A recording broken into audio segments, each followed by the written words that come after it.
Pendidikan dan Kebudayaan nomor 22 tahun 2020 tentang Renstra Kemendikbud tahun 2020-2024. Kemudian yang ketiga, dasar hukumnya adalah Peraturan Menteri Pan-RB nomor 10 tahun 2019 tentang pedoman pembangunan zona integritas menuju wilayah bebas dari korupsi dan wilayah birokrasi bersih dan melayani di lingkungan instansi pemerintah. Dan kemudian yang terakhir, dasar hukumnya adalah Keputusan Menteri Pendidikan dan Kebudayaan nomor 1178/P/20 tentang pedoman pembangunan ZI menuju wilayah bebas dari korupsi, wilayah birokrasi bersih melayani di lingkungan Kementerian Pendidikan dan Kebudayaan. Lanjut. Unit kerja yang sampai tanggal 15 April tahun 2021 yang telah diusulkan menjadi Satker WPK itu berjumlah 155 dengan distribusi seperti kita lihat pada monitor ini. Jadi Sekretariat Jenderal itu ada 14 untuk WPK dan 1 WBBM. Jadi ada 15. Jadi 15 ini adalah terdiri dari 7 biro, 5 pusat dan 3 UPT. Ya, jadi yang untuk WBBM ini adalah 1 unit atau 1 pusat yang sudah mendapatkan ZI WPK pada tahun 2020 yaitu Pusdiklat Pegawai. Kemudian dari Ditjen Guru dan Tenaga Kependidikan diusulkan 4 untuk WPK dan 3 untuk WBBM. Kemudian dari Ditjen PAUD, Dikdas, dan Dikmen ada 23 satker yang diusulkan untuk WPK dan 4 satker untuk WBBM. Kemudian untuk di lingkungan Ditjen Vokasi ada 21 satker yang diusulkan untuk ZIWPK dan 1 satker untuk ZIWPBM. Kemudian untuk di Ditjen Pendidikan Tinggi ini mengusulkan cukup banyak jumlahnya, yaitu 61 satker, di dalamnya termasuk perguruan tinggi, juga LL Dikti. Nah, ini LL Dikti sebenarnya satkernya berada di bawah menteri dan secara administrasi dibina oleh Sekretariat Jenderal, kemudian secara teknis dibina oleh Ditjen Dikti dan Ditjen Vokasi. Tetapi berdasarkan kesepakatan untuk memudahkan pembinaan dan juga untuk pendampingan, jadi untuk pengusulan ZI ini kita titipkan untuk kepada Ditjen Dikti untuk proses pendampingan, pengusulan pembinaan sampai dengan pendampingan-nya. Karena apa? Karena kebetulan kalau di Sekretariat Jenderal itu di Biro Ortala, karena bertugas juga memberikan fasilitasi kepada seluruh unit kerja di lingkungan Kemendikbud, maka demi efektifnya, maka untuk LLDT diusulkan di sini dikelompokkan ke dalam Ditjen Pendidikan Tinggi. Nah, tidak ada yang diusulkan ke WBBM karena memang di lingkungan Ditjen Dikti belum ada yang mendapatkan satkernya untuk mendapatkan belum ada yang mendapatkan predikat ZI WPK. Kemudian di bawah Ditjen Kebudayaan ada 11 satker yang diusulkan untuk ZI WPK dan 1 satker untuk ZI WBBM.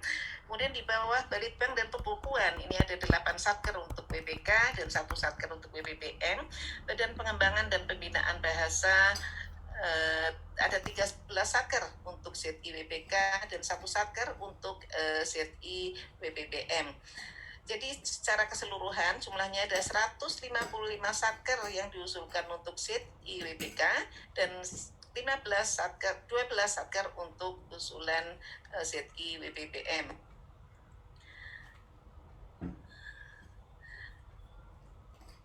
Kita sangat mendorong memang untuk jumlah satker yang untuk diusulkan untuk semakin kita tingkatkan. Karena apa? Sebagaimana juga arahan Bapak Menteri dan juga Bapak Sekretaris Jenderal bahwa semua satker di bawah Kementerian Pendidikan dan Kebudayaan, di lingkungan Kementerian Pendidikan dan Kebudayaan itu harus membangun zona integritas, wilayah bebas dari korupsi dan wilayah birokrasi bersih dan melayani. Jadi tidak terkecuali apapun satkernya, baik itu satker teknis maupun satker yang sifatnya kesekretariatan ini juga harus membangun ZI, WBK, WBBM.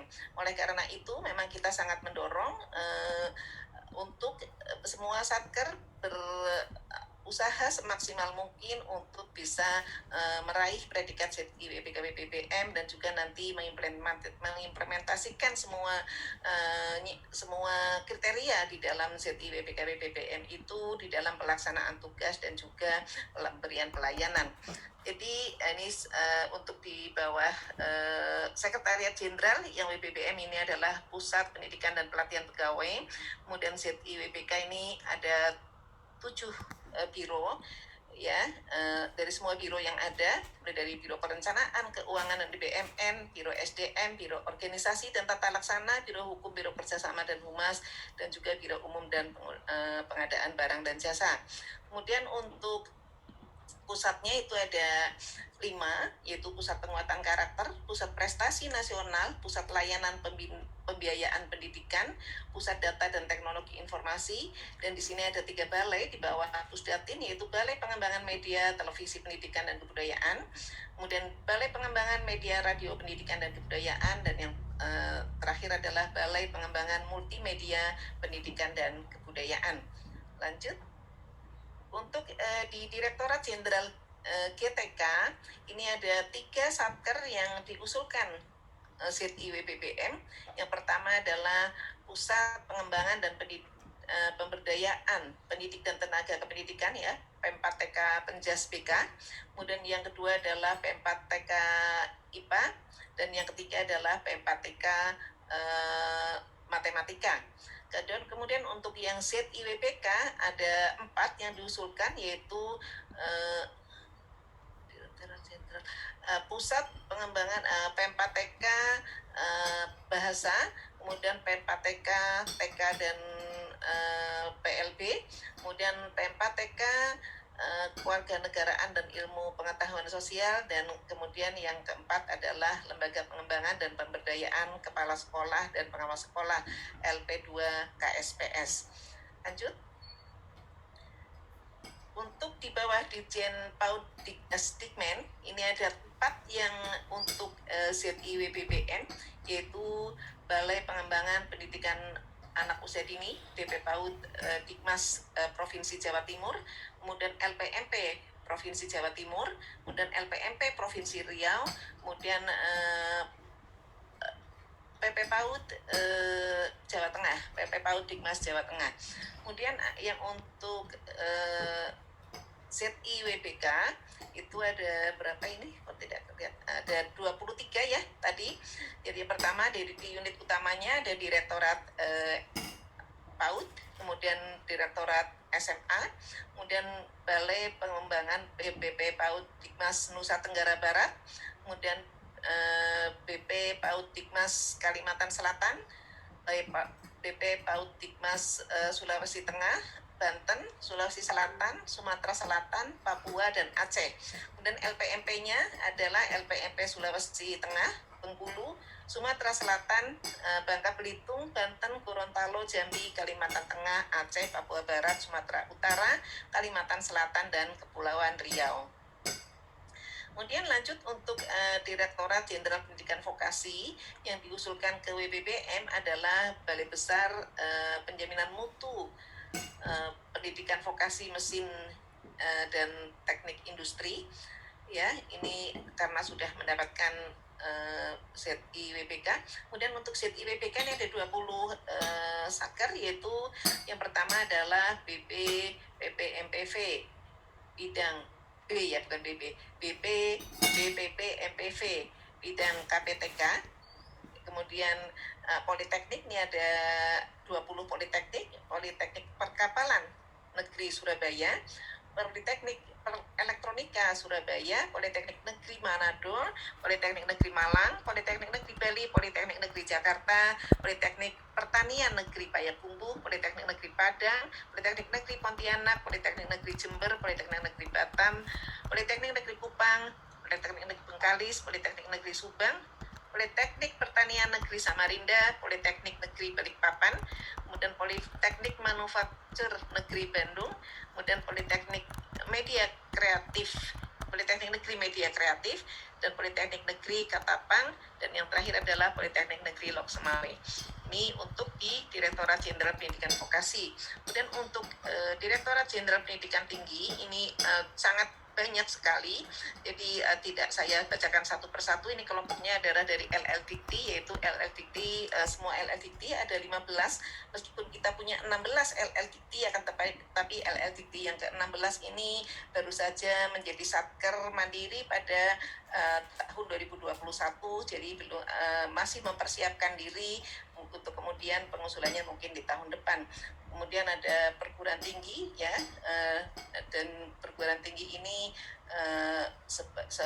sangat banyak karena ini merupakan yang juga usulan-usulan yang tahun lalu juga diusulkan lagi demi keberlanjutan proses pembangunan ZI WPK. Jadi ada 60 satker di sini. Lanjut. Kemudian untuk Direktorat Jenderal Kebudayaan, untuk yang ZIWBK ada satu, yaitu Balai Pelestarian Situs Manusia Purba Sangiran, dan untuk ZIWBK ada 11, yaitu BPCB Sulawesi Selatan, dan BPCB Provinsi Bali, BPCB Provinsi Jawa Tengah, BPCB Provinsi Jawa Timur, kemudian BPNB Provinsi DIY, BPNB Jawa Barat dan Maluku, kemudian Balai Konservasi Borobudur, Museum Kepresidenan Balai Kirti, Museum Kebangkitan Nasional, dan Galeri Nasional Indonesia. Lanjut. Yang dari Balitbang, yang terakhir ini ZIWBK, ini Pusat Asesmen dan Pembelajaran. Ini sudah mendapatkan ZIWBK pada tahun 2019. Ya, kemudian ZIWBK ada 8 satker, yaitu Sekretariat Balitbang dan Perbukuan, kemudian Pusat Penelitian Kebijakan ya, Puslitjak, dan Pusat Kurikulum dan Perbukuan, Pusat Penelitian Arkeologi Nasional, kemudian ada 4 UPT, yaitu Balai Arkeologi Sumatera Utara, Balai Arkeologi DIY, Balai Arkeologi Kalimantan Selatan, dan Balai Arkeologi Provinsi Maluku. Lanjut. Oh, ini masih ya di bawah Badan Pengembangan dan Pembinaan Bahasa. Ada satu ZIWBM yang diusulkan satkernya, yaitu Pusat Pembinaan Bahasa dan Sastra. Ini mendapatkan ZIWBK pada tahun 2020. Kemudian ada 13 nih satker yang diusulkan menjadi ZIWBK, yaitu Sekretariat Badan Pengembangan dan Pembinaan Bahasa, dan Pusat Pengembangan dan Perlindungan Bahasa dan Sastra, dan ada UPT-nya ada 11, yaitu Balai Bahasa Provinsi Aceh, Provinsi Kalimantan Selatan, Jawa Barat, Jawa Timur, Sumatera Barat, Jawa Tengah, dan Kalimantan Barat. Kemudian ada 4 kantor bahasa, yaitu Kantor Bahasa Provinsi Nusa Tenggara Timur, Sulawesi Tenggara, Nusa Tenggara Barat, dan Provinsi Lampung. Ini yang dari Badan Pengembangan dan Pembinaan Bahasa. Kita mempunyai 155 satker yang untuk ZIWBK dan 12 satker untuk usulan ZIWBM. Ini tentu saja merupakan satu sisi kita sangat bersyukur ya bahwa semua pimpinan unit kerja, pimpinan satker di lingkungan Kemendikbud ini sangat tinggi komitmennya untuk membangun ZIWBK WBBM.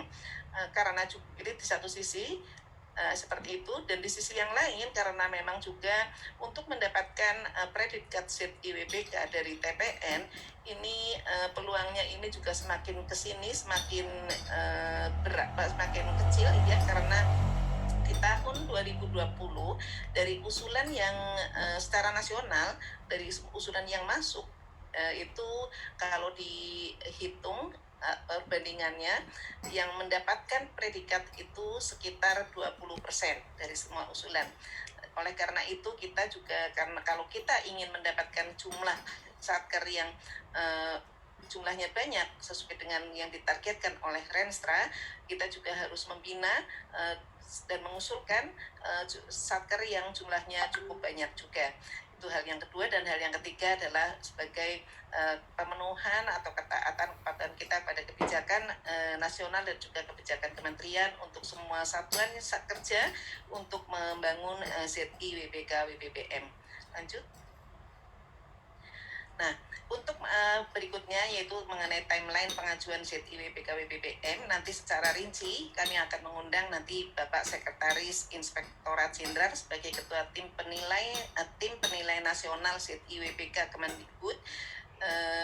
Nanti akan dijelaskan juga apa-apa yang perlu kita pahami bersama dalam tahapan proses penilaian ini. Tetapi yang perlu saya sampaikan bahwa dari usulan yang sudah diterima, tentu saja nanti ada kriteria-kriteria ini yang juga perlu saya sampaikan. Nah, perlu saya sampaikan nanti, maksudnya perlu saya informasikan bahwa nanti akan disampaikan oleh tim penilai internal.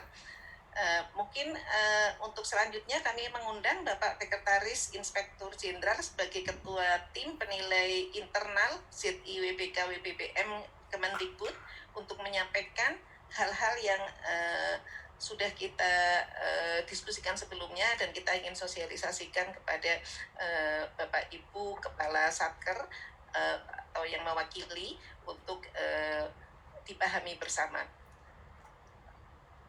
Baik, terima kasih Bu Karo, Bu Stangima, Ibu Bapak yang saya hormati. Mohon maaf Bu, saya sedang di jalan. Mungkin Pak Julian yang akan menyampaikan paparan selanjutnya, slide yang ke-15 sampai selesai mengenai timeline pengajuan ZIWBK WBBM. Bu. Baik, ya, Pak Julian, monggo Pak Julian. Mohon maaf Bu, ini sedang di jalan pakai HP. Baik Bapak, saya tidak apa-apa Pak. Nanti silakan kami mengundang Pak Julian ini sebagai penanggung jawab untuk TPI di Inspektorat Jenderal ya Pak, yang ditugas ya. Baik, silakan Pak Julian. Terima kasih Ibu Karo, terima kasih Pak Dan, Ibu Bapak yang saya hormati. Mohon izin saya akan melanjutkan paparan dari yang telah disampaikan oleh Bu Karo. Assalamualaikum warahmatullahi wabarakatuh. Selamat siang, salam sejahtera bagi kita semua. Melanjutkan paparan dari Bu Karo terkait dengan timeline pengajuan ZIWBK dan WBBM. Seperti kita lihat bersama Ibu Bapak,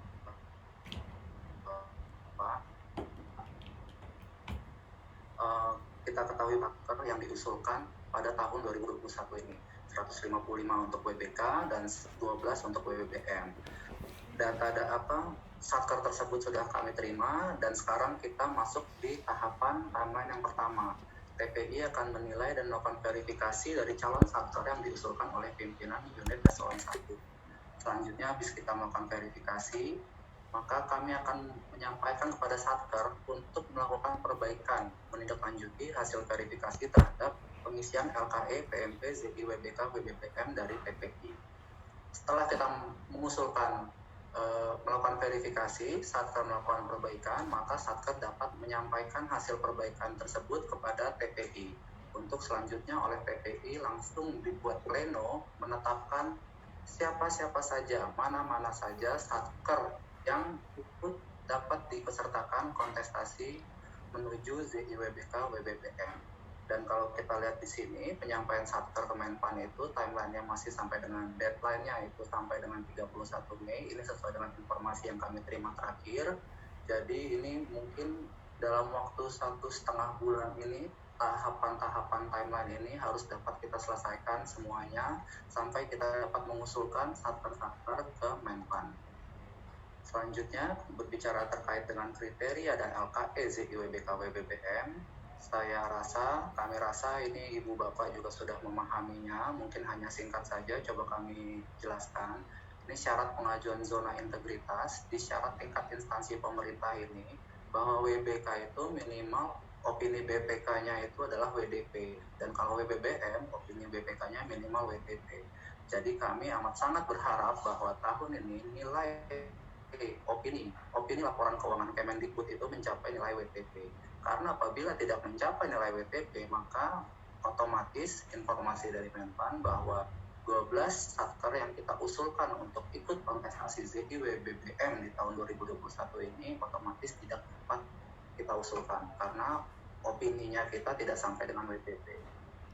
Kalau kita bicara terkait dengan nilai akib, tampaknya Kemendikbud so far sudah aman dengan nilai minimal B, dan di tingkat unit kerja itu bahwa unit kerja yang diajukan merupakan core layanan utama dari instansinya, mengelola sumber daya yang cukup besar, memiliki tingkat keberhasilan reformasi birokrasi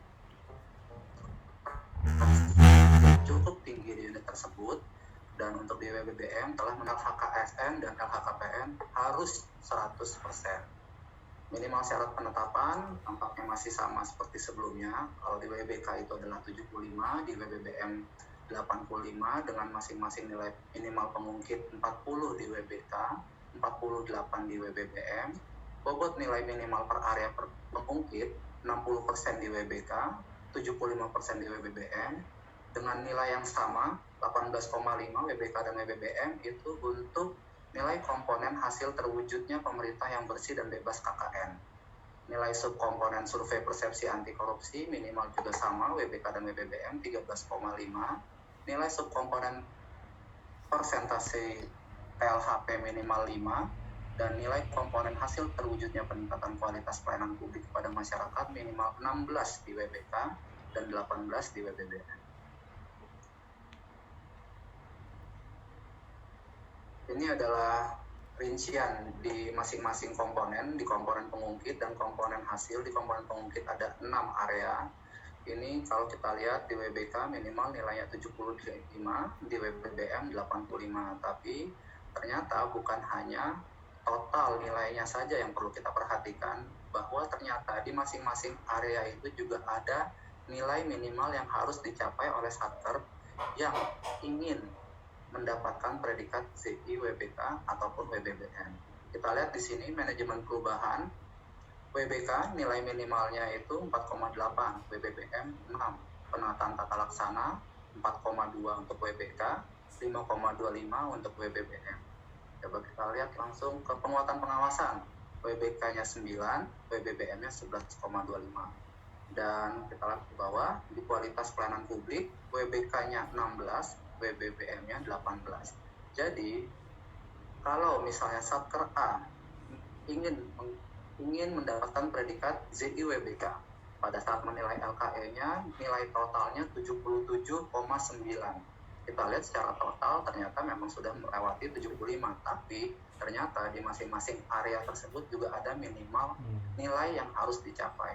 Anggaplah 77,9 nilai totalnya, tapi ternyata pada saat ditelisik ke dalam LKE-nya, di penataan SDM nilainya 5,8. Itu otomatis gugur, tidak dapat predikat ZI WBK sesuai dengan nilai-nilai minimal yang harus dicapai di komponen dan di area-area yang disampaikan tadi. Selanjutnya adalah sasaran pembangunan ZI WBK WBM. Ini sesuai dengan area-areanya, manajemen perubahan, penataan tata laksana, penataan sistem manajemen SDM, penguatan pengawasan, penguatan akuntabilitas, dan peningkatan kualitas pelayanan publik. Ini semua bisa kita lihat di dalam LKE, sudah banyak poin-poinnya yang dapat diisi oleh Satker sesuai dengan kondisi real yang ada di unit kerja Ibu Bapak. Hal-hal yang perlu kita persiapkan, Ibu Bapak, apabila ingin mengikuti kontestasi ZI WBK ataupun WBBM, kita harus mempersiapkan responden list, bahwa responden itu adalah pengguna layanan yang telah purna mendapatkan seluruh tahapan atau proses pelayanan. Dan ada minimal respondennya, yaitu 100 responden yang harus disiapkan oleh Satker. Dan kita juga harus ada responden listnya adalah penerima layanan on the spot, yang telah selesai menerima layanan pada saat survei dilaksanakan, ataupun customer list yang telah selesai menerima layanan dari unit kerja maksimal 2 bulan ke belakang. Ini responden listnya. Selanjutnya adalah video profil dan proses pembangunan ZI pada semua area di unit kerja yang diusulkan, di-upload pada website atau YouTube resmi instansi atau unit kerja dengan durasi maksimal 15 menit. Kalau kita lihat di sini, berarti kita harus mengoptimalkan website kita. Setiap Satker, setiap unit kerja, setiap instansi harus mengoptimalkan websitenya sehingga bisa menampilkan video, mengupload video proses pembangunan ZI. Dapat juga kita membuat sosial media ya, kita bisa mengoptimalkan sosial media masing-masing Satker, dan juga kita bisa membuat YouTube resmi instansi Ibu Bapak sekalian. Nah, yang kemarin menjadi catatan dari Menpan ini bagaimana kita bukan hanya sekedar membuat video bukan hanya sekedar mengupload video ke website atau ke YouTube, tapi bagaimana video itu dapat dilihat, dapat diketahui oleh publik. Jadi kemarin penjelasannya, kalau anggaplah A, jumlah pegawainya 50, upload di YouTube, ternyata viewersnya hanya 20. Loh, pegawainya 50, viewersnya 20. Pegawainya sendiri aja, pegawai di satker tersebut saja belum tahu, belum melihat bagaimana proses pembangunan ZI, bagaimana publik bisa tahu kalau misal pegawai kita sendiri saja tidak bisa menikmati video tersebut. Selanjutnya, di poin ketiga, kita mempersiapkan paparan untuk keperluan evaluasi secara virtual untuk seluruh area perubahan. Minimal informasi yang harus disampaikan adalah sebagai berikut, yaitu progress reform, before and after. Sebelum satker menuju ZIWBK, itu bagaimana sih kondisinya, dan setelah satker mencanangkan diri untuk ikut meraih predikat ZIWBK, itu bagaimana kondisinya. Pasti ada perubahan before dan after, itu yang perlu ditampilkan dalam paparan. Dan juga identifikasi dan mitigasi risiko integritas dari sektor pelayanan kinerja dan penguatan integritas untuk mencegah KKN. Inovasi-inovasi sangat diperlukan untuk dapat satker meraih predikat ZIWBK maupun WBBM. Atas dasar tersebut, oleh karena itu setiap satker perlu memperhatikan faktor wow-nya yang menjadi kelebihan dibandingkan dengan satker sejenis lainnya.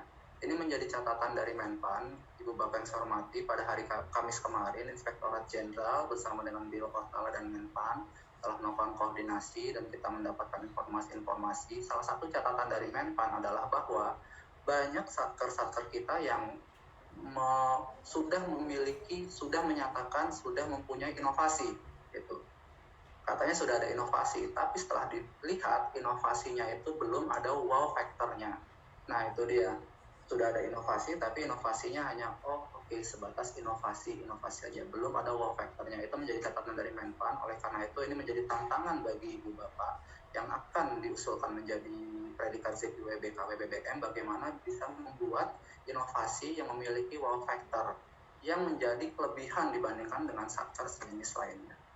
Yang kedua, perubahan yang telah terjadi dalam segi infrastruktur, sarana ruang kerja, dan segi budaya kerja, serta delta perubahan pada setiap area. Jadi ZIWBK ini pasti ada perubahan. Tadi ada kondisi sebelum, kondisi sesudahnya. Kalau misalnya kita ZIWBK, kalau kita hanya melihat LKE saja, itu sebenarnya mohon izin itu mungkin bukan hal yang sulit untuk kita menilai diri kita A, B, C, D, E. Bukan hal yang sulit, tapi yang diperlukan dari ZIWBK ini adalah perubahannya. Kalau kita bicara LKE itu hanya sebatas dokumen, mungkin bisa kita siapkan, tapi perubahannya itu yang perlu diperhatikan. Dan yang lebih rumit lagi, selain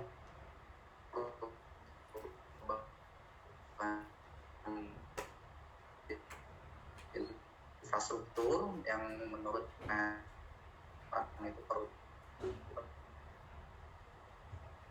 diperhatikan, yang paling rumit lagi menjadi dua, dalam evaluasi mandiri terhadap integritas dan kualitas pelayanan satker. Keempat, penjelasan atas setiap pilihan jawaban LKE dan dilengkapi dengan data. Jelaskan kenapa menilai A, kenapa nilai tersebut A, dan juga dilengkapi dengan data dukung. Poin kelima, satker perlu melakukan simulasi survei eksternal, mulai satker bisa mulai melakukan simulasi survei eksternal dari sekarang, sehingga pada saat nanti bisa mendapatkan hasil survei yang baik. Dan yang keenam, rilis informasi positif dan counter atas pemberitaan negatif melalui media. Ini juga masukan dari Menpan. Jangan sampai ada satker yang diusulkan predikat ZIWBK WBBM pada saat kita lakukan research, pada saat kita googling, yang paling mudah misalnya kita googling satker A, ternyata berita-berita yang muncul adalah berita negatif. Yang diharapkan adalah yang muncul adalah berita positif dari satker tersebut. Dan apabila ada berita negatif, bagaimana kita bisa mengcounter narasi berita negatif tersebut menjadi berita negatif. Selanjutnya, identifikasi layanan satker ini juga perlu dilakukan oleh Ibu Bapak. terkait dengan jenis layanan, mohon inventarisasi jenis layanan apa saja yang menjadi kegiatan utama dari Satker, penerima layanan, identifikasi siapa penerima pengguna layanan dari masing-masing jenis layanan Satker, dan potensi penyimpangan integritas. Ini kita mengidentifikasi terjadinya penyimpangan integritas dari masing-masing jenis layanan, dan kepuasan dari penerima layanan itu juga hal yang perlu kita perhatikan, dan juga inovasi dari layanan itu sendiri. Karo, selanjutnya mohon izin Bu Karo, saya akan memaparkan hasil paparan kita pada hari Kamis kemarin, mohon izin. Ya. Silakan Pak. Ya.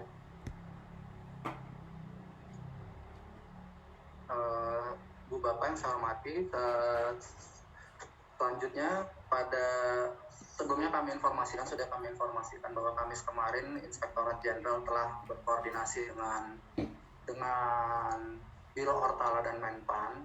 Kita melihat banyak sekali Satker, banyak sekali animo yang sangat tinggi di tahun 2021 ini untuk meraih predikat ZI WBK WBPM. Tadi sudah dijelaskan panjang lebar oleh Bu Karo, usulan ZI WBPM ada 12 Satker yang diusulkan tahun 2021 ini, dan WBK ada 155 Satker.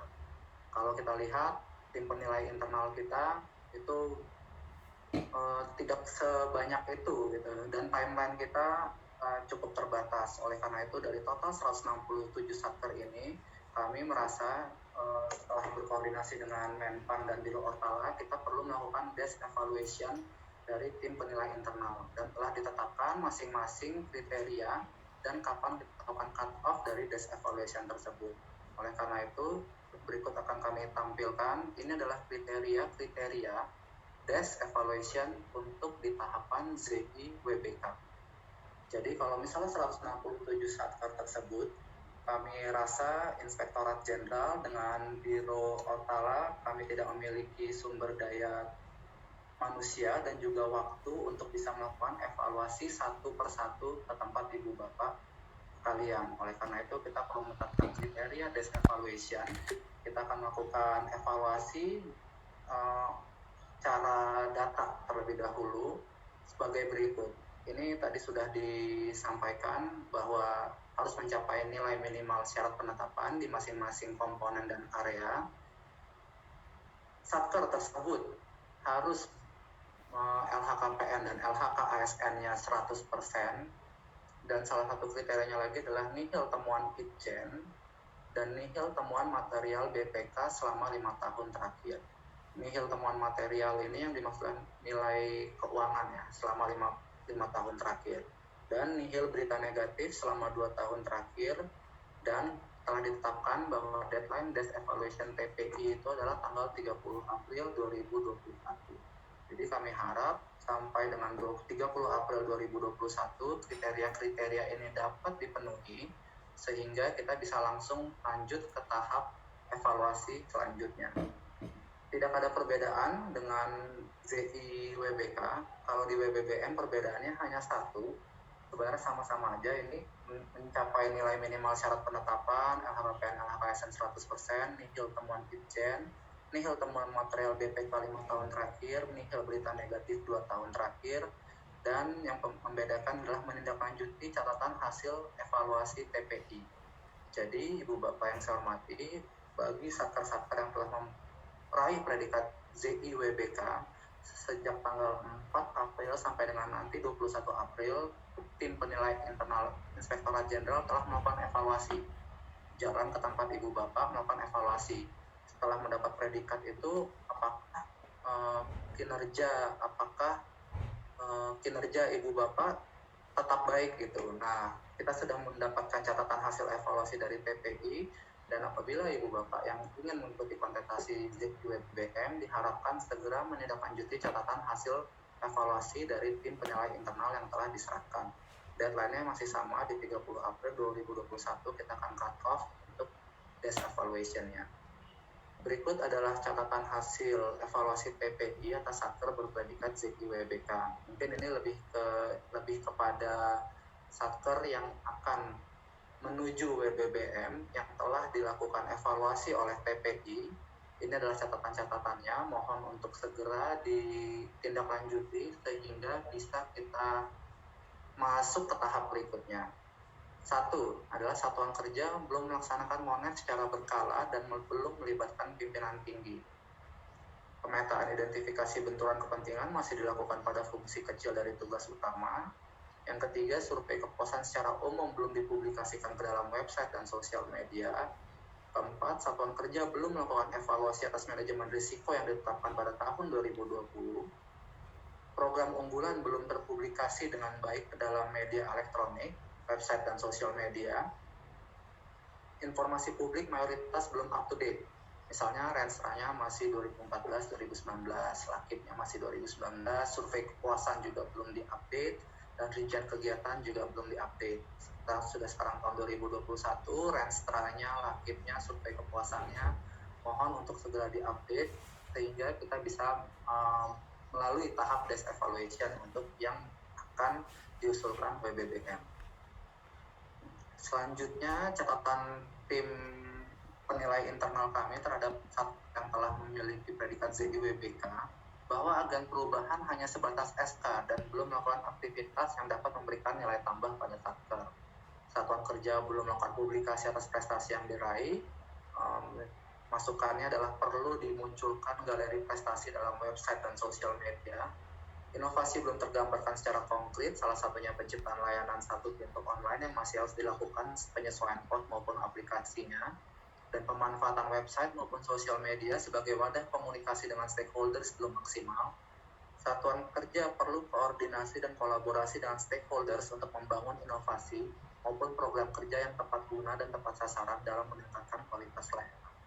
Dan yang terakhir, belum maksimalnya pemanfaatan sosial media, perlu dibuat konten secara berkala terkait apa saja jenis layanan dan inovasi yang telah dikembangkan.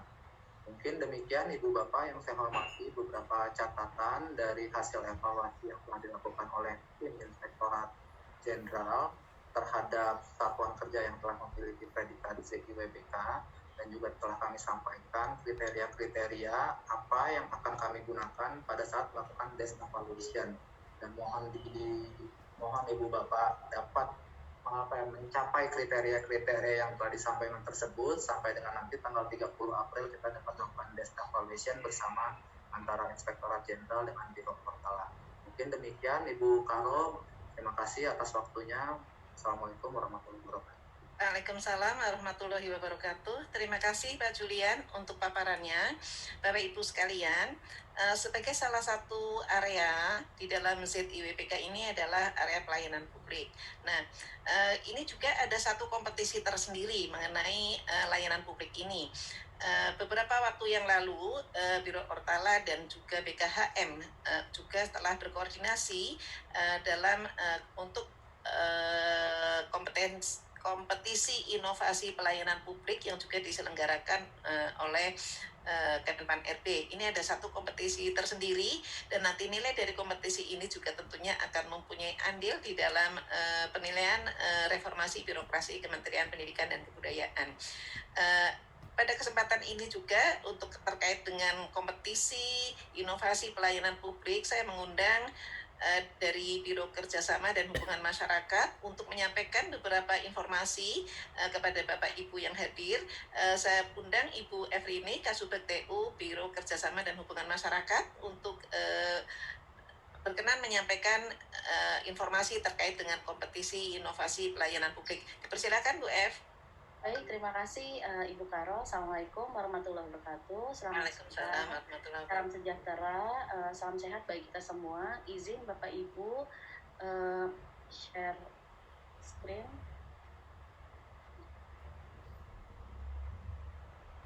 Baik, izin Bu Karo menyampaikan kompetisi inovasi pelayanan publik yang sudah kita koordinasikan sebelumnya di lingkungan kementerian atau lembaga pemerintah daerah, BUMN dan BUMD tahun 2021.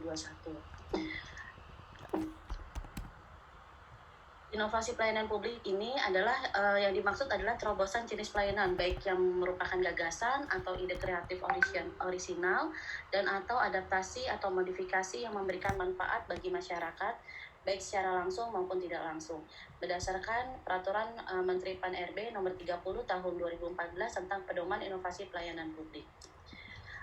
Kriteria dari inovasi pelayanan publik ini yang satu adalah adanya kebaruan atau novelty. Jadi inovasi ini adalah unik, gagasannya ada pendekatan yang baru, kemudian juga bisa dari modifikasi inovasi yang sudah ada. Yang kedua, efektif, bahwa melalui inovasi ini ada capaian nyata dan solutif.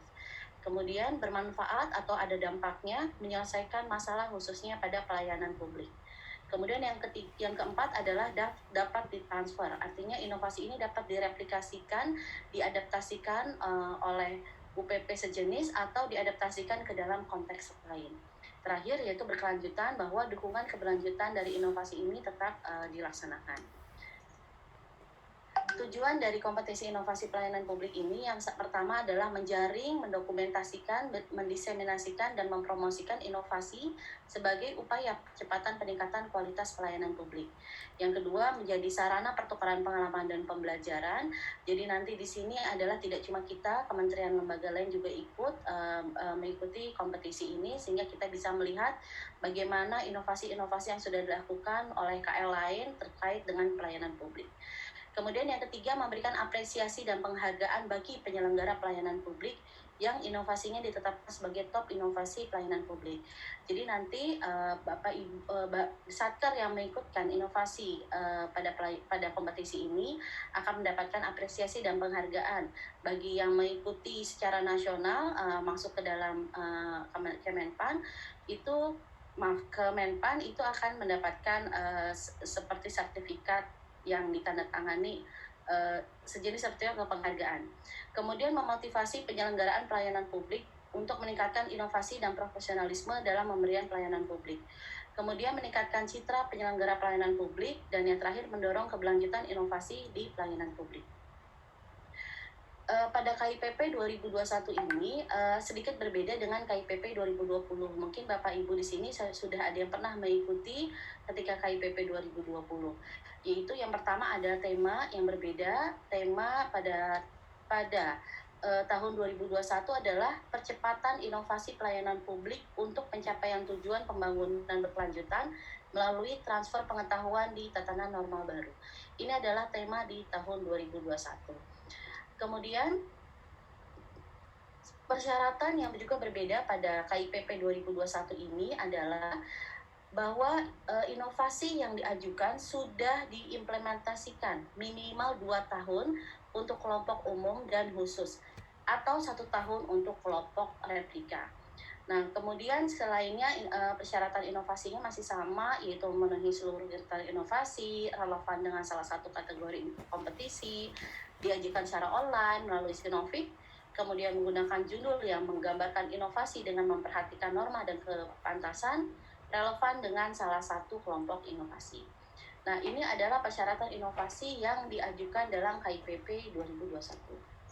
Nah, untuk kelompok inovasi KIPP 2021, Kemdikbud masuk ke dalam kategori umum, yaitu belum pernah mengikuti atau belum pernah mendapatkan penghargaan pada KIPP periode sebelumnya, serta belum pernah menerima penghargaan sebagai top 99 sebanyak 2 kali, dan bukan merupakan top terpuji. Ini saat ini adalah Kemdikbud masuk ke dalam kategori umum.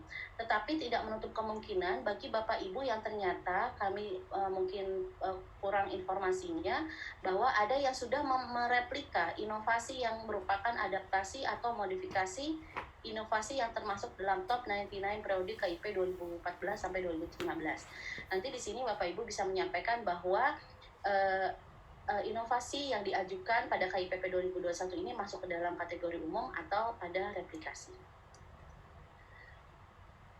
Selanjutnya untuk kategori kompetisi itu masih sama seperti yang tahun lalu, ada tambahan yaitu 1 penegakan hukum. Pengentasan kemiskinan masih ada, pendidikan, kesehatan, ketahanan pangan, pertumbuhan ekonomi dan kesempatan kerja, pemberdayaan masyarakat, pelayanan publik responsif gender, pelindungan dan pelestarian lingkungan hidup, serta tata kelola pemerintah. Jadi Bapak Ibu, 1 inovasi hanya dapat diajukan dalam 1 kategori. Nah, tapi 1 inovasi itu memungkinkan dapat memenuhi lingkup lebih dari satu kategori, tapi kita wajib memilih salah satu saja untuk sebagai kategori kompetisi yang kita ikutkan. Mungkin sebagian besar dari kita untuk di Kemdikbud itu akan masuk ke dalam kategori kompetisi pendidikan. Tapi tidak menutup kemungkinan bagi Bapak Ibu yang memiliki inovasi sehingga bisa mengikuti dari kategori yang lain.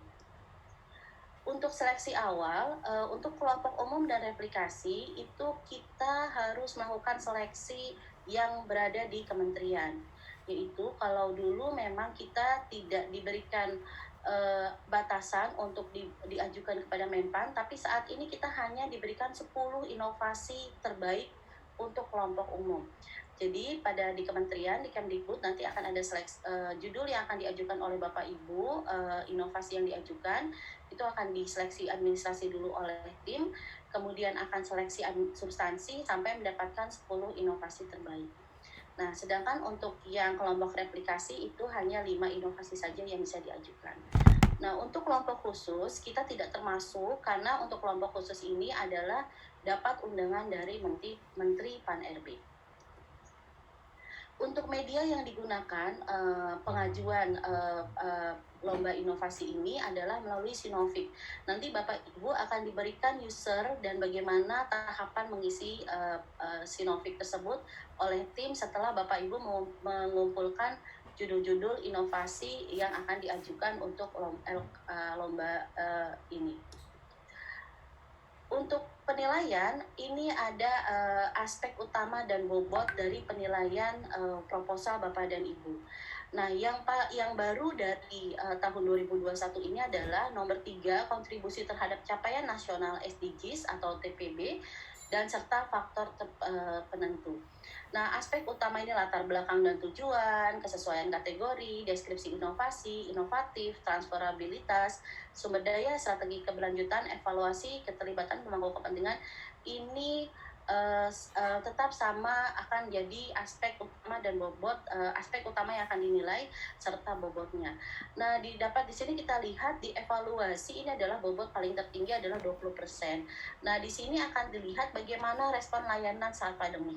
Jadi inovasi ini juga bisa dapat inovasi ini adalah membantu Bapak Ibu di Satker dalam merespon layanan selama masa pandemi ini.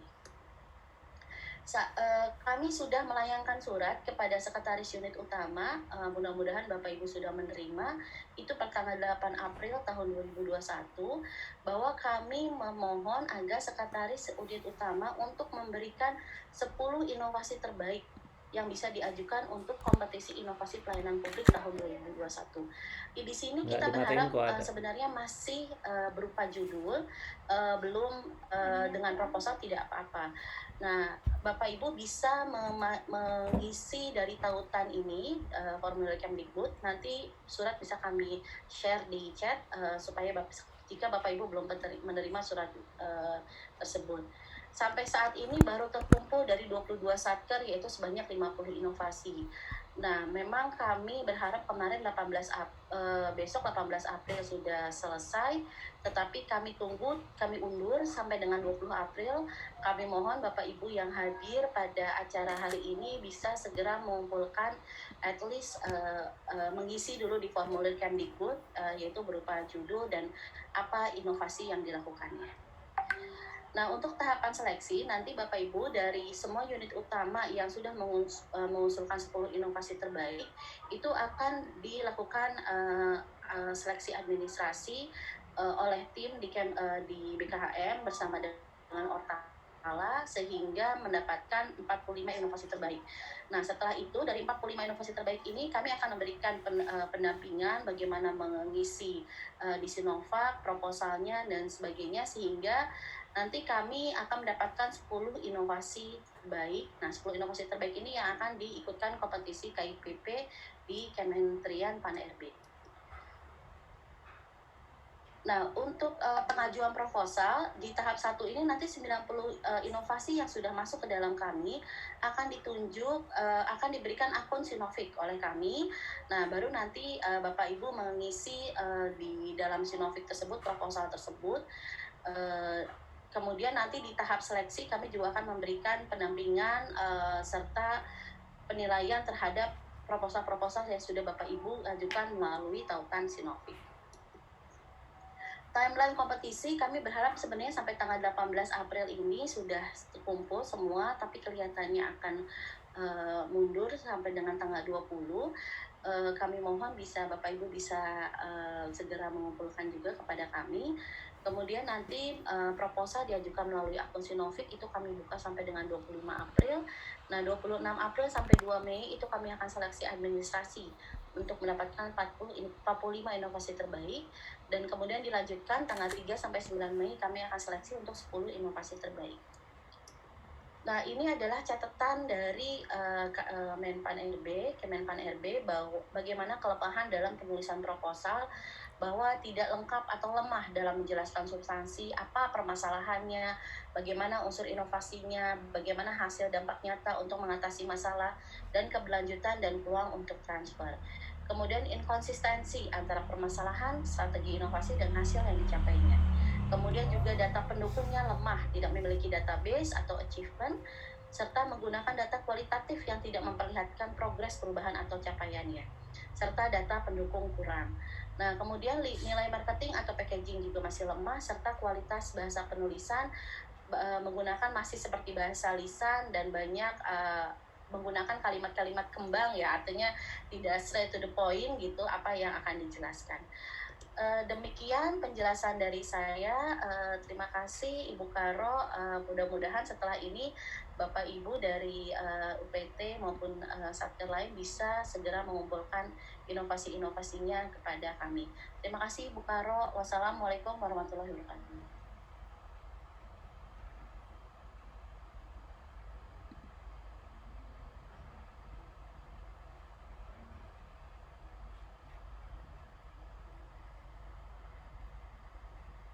Baik, terima kasih Mbak Evrini untuk paparannya. Bapak Ibu sekalian, demikianlah yang kami sampaikan untuk menjadi bahan diskusi mengenai pertama persiapan penilaian SIT IWPK WPPM, dan tadi kita juga mendapatkan pencerahan untuk KIPP. Ini kami persilahkan Bapak Ibu apabila ada hal-hal yang ingin ditanyakan atau diperdalam atau diperjelas, kami persilahkan. Oh iya, atau saya kalau misalnya ada yang bisa bantu, oh ini ada ya dari FMIPA, ya silakan Pak Alisar, silakan.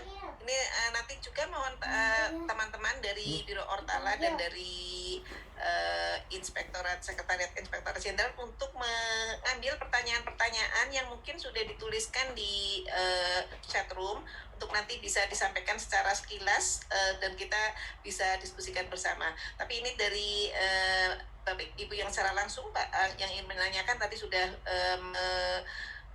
mengangkat tangan. Pak Alizar, dipersilakan Pak Alizar. Terima kasih Ibu. Assalamualaikum warahmatullahi wabarakatuh. Waalaikumsalam warahmatullahi wabarakatuh. Yang saya hormati Bapak dan Ibu semua yang hadir dalam meeting Zoom ini. Ini yang perlu penjelasan kali Ibu. Mungkin kita masih miskomunikasi atau bagaimana gitu. Terkait dengan pengembangan ZI gitu ya. Itu kalau nggak salah ketika ada sosialisasi pengembangan zona integritas di tahun 2020 dulu kalau nggak salah Desember itu Bu ya. Kalau nggak salah di Jakarta itu kita menerima informasi di sana bahwasanya ada tahapan-tahapan dari pengembangan ini gitu, sehingga kita peroleh informasi tahapan itu ada istilahnya di bulan April sampai Juni itu adalah pembinaan gitu. Jadi artinya dan sebagai peserta ini mendapat pembinaan. Kemudian nanti di bulan Juni juga itu dapat pendampingan pengisian RKE gitu. Terus nanti di bulan Juli tahun 2020 kita juga ada Ijen Kemendikbud sebagai tim penilaian internal itu melakukan verifikasi. Jadi sampai nanti di Oktober dan November, sampai nanti Desember dengan pengumuman unit kerja mendapat predikat WBK dan WBBM. Jadi sekarang di bulan April itu tanggal 28 besok itu des evaluasi gitu. Jadi mohon penjelasannya Bapak Bu terkait dengan timeline dari penggunaan ZI ini sesuai dengan yang kita terima ke sosialisasi di tahun 2020. Terima kasih Bu, mohon penjelasannya. Assalamualaikum warahmatullahi wabarakatuh. Baik, terima kasih Pak Alizar. Saya akan coba sampaikan secara garis besar. Nanti saya mengundang teman-teman dari Biro Ortala, yaitu Mas Yudi dan juga mungkin dari tim penilai internal ZI Kemendikbud untuk menambahkan. Betul Pak, tahapannya tentu saja pertama adalah sosialisasi, internalisasi, pembinaan, yaitu berupa pendampingan. Kemudian setelah itu masuk kepada pendampingan yang secara langsung pengisian LKE, lembar kerja evaluasi. Nah, ketika pengisian LKE ini tentu saja banyak hal yang nanti perlu disempurnakan, perlu dilengkapi, itulah bentuk pembinaannya di situ. Nah, ini setelah itu barulah nanti ada tahapan berikutnya, yaitu yang tadi disampaikan juga oleh Mas Julian untuk evaluasi atau pleno untuk menilai secara keseluruhan nilai dari masing-masing satker, dan disitulah diputuskan atau disepakati mana-mana satker yang dinilai layak untuk diusulkan ke Kemenpan RB sebagai tim penilai nasional, dan mana-mana yang perlu mendapatkan perhatian untuk diperbaiki lagi sehingga diusulkannya mungkin pada tahun depan. Nah, ketika setelah masuk kepada tim penilai nasional, tentu saja juga tim penilai nasional juga akan melakukan tahapan penilaian. Nah, di situ kita mempersiapkan juga pendampingan dan juga pembinaan untuk tahapan proses atau tahapan penilaian oleh tim penilai nasional, karena ada evaluasi juga, ada survei, dan juga mereka akan menilai juga aspek-aspek atau aspek reformnya, yaitu nilai antaranya dari kementerian atau lembaga yang lain atau dari media-media yang bisa membuktikan bahwa satker ini memang layak mendapatkan predikat ZI WPK. Secara garis besar memang seperti itu Pak. Nah, ini yang tadi kita sampaikan adalah memang untuk timeline juga penilaian oleh internal tadi yang Pak Julian sampaikan, ini adalah untuk sampai kepada pengusulan ke TPN-nya, yaitu diperkirakan pada 30 Mei tahun 2021. Ini masih informasinya masih ini yang kita terima. Apabila ada perubahan tentu saja nanti akan kita sampaikan lebih lanjut. Nah, kemudian bentuk pendampingannya kita sudah pernah sampaikan juga sebelumnya pada koordinasi pendampingan, kita menggunakan mekanisme terdistribusi. Jadi tidak semua didampingi oleh Biro Ortala sebagai fasilitator pelaksanaan reformasi birokrasi di Kemendikbud, tetapi kita juga berkoordinasi dengan sekretariat unit utama, yaitu sekretariat Direktorat Jenderal dan juga sekretariat badan, untuk bersama-sama meningkatkan melakukan pembinaan. Dan juga kita berkoordinasi juga dengan unit kerja atau satker yang telah mendapatkan predikat ZI WPK atau WBBM sebelumnya, untuk menularkan atau memberikan sharing pengalaman ataupun kisah suksesnya bagaimana bisa berhasil mendapatkan predikat ZI WPK kepada satker yang sekarang ini sedang diusulkan, dan bahkan kepada satker yang setahun ini juga belum diusulkan tetapi ke depan diproyeksikan untuk bisa diusulkan pada tahun 2022. Jadi kita pembinaannya menggunakan mekanisme terdistribusi Bapak, dan ini mudah-mudahan sudah bisa diedarkan ke depan, yaitu sudah ada keputusan Sekretaris Jenderal tentang pendampingan pembangunan ZI WPK satker-satker di lingkungan Kementerian Pendidikan dan Kebudayaan. Itu yang bisa saya sampaikan. Mungkin Mas Yudi, apakah ada yang bisa ditambahkan untuk bisa memperjelas informasi yang saya sampaikan? Ya, Mas Yudi silakan. Ya. Terima kasih Bu Karo. Izin Pak Alizar, seperti yang disampaikan oleh Bu Karo ya, kita mengikuti Permenpan nomor 10 tahun 2019 bahwa tenggat pengusulan satker Kemenpan itu sampai tanggal 31 Mei sampai tanggal 31 Mei. Nah, yang diusulkan itu berdasarkan hasil seleksi di LKE oleh tim penilai internal. Jadi apabila pilihan-pilihan jawabannya, lalu penjelasan atas setiap pilihan jawaban, dan data dukungnya itu memadai untuk LKE-nya memenuhi kriteria, maka diusulkan ke Kementerian Pan-RB paling lambat tanggal 30 Mei. Tapi melihat dari pelaksanaan tahun 2020, di mana Kementerian Pan-RB melakukan pemunduran jadwal batas akhir pengumpulan ke Kementerian Pan-RB itu sampai tanggal 13 Juli, teman-teman dari Kementerian Pan-RB juga menyampaikan tidak menutup kemungkinan di tahun 2021 ini juga akan dilakukan pemunduran jadwal dari yang sesuai Permenpan sebelumnya itu tanggal 31 Mei bisa dimundur sampai bulan akhir Juli atau akhir Juni seperti itu. Nah, baru setelah LKI kita kumpulkan ke Kementerian Pan-RB, kita mempersiapkan untuk survei eksternal, lalu video-video profil yang akan diunggah di dalam YouTube, dan juga bahan paparan untuk persiapan desk evaluasi. Jadi prioritas saat ini adalah bagaimana kita memilih jawaban-jawaban di dalam LKI, memberikan penjelasan-penjelasan atas setiap pilihan jawaban, dan menyiapkan data dukungnya. Mungkin itu aja sedikit Bu Karo.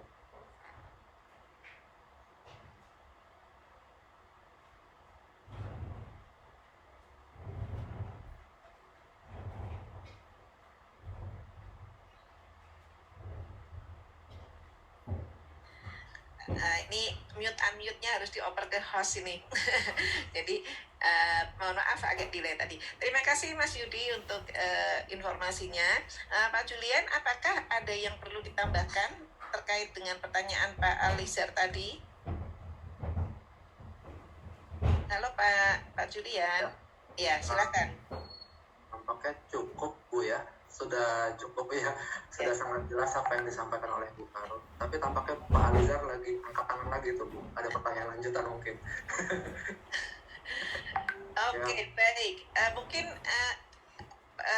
host mohon agak ini Pak Alizar ingin memperdalam, tapi kalau mungkin pertanyaannya yang berbeda mungkin kita berikan kesempatan kepada Bapak Ibu yang lain terlebih dahulu. Gimana Pak Alizar?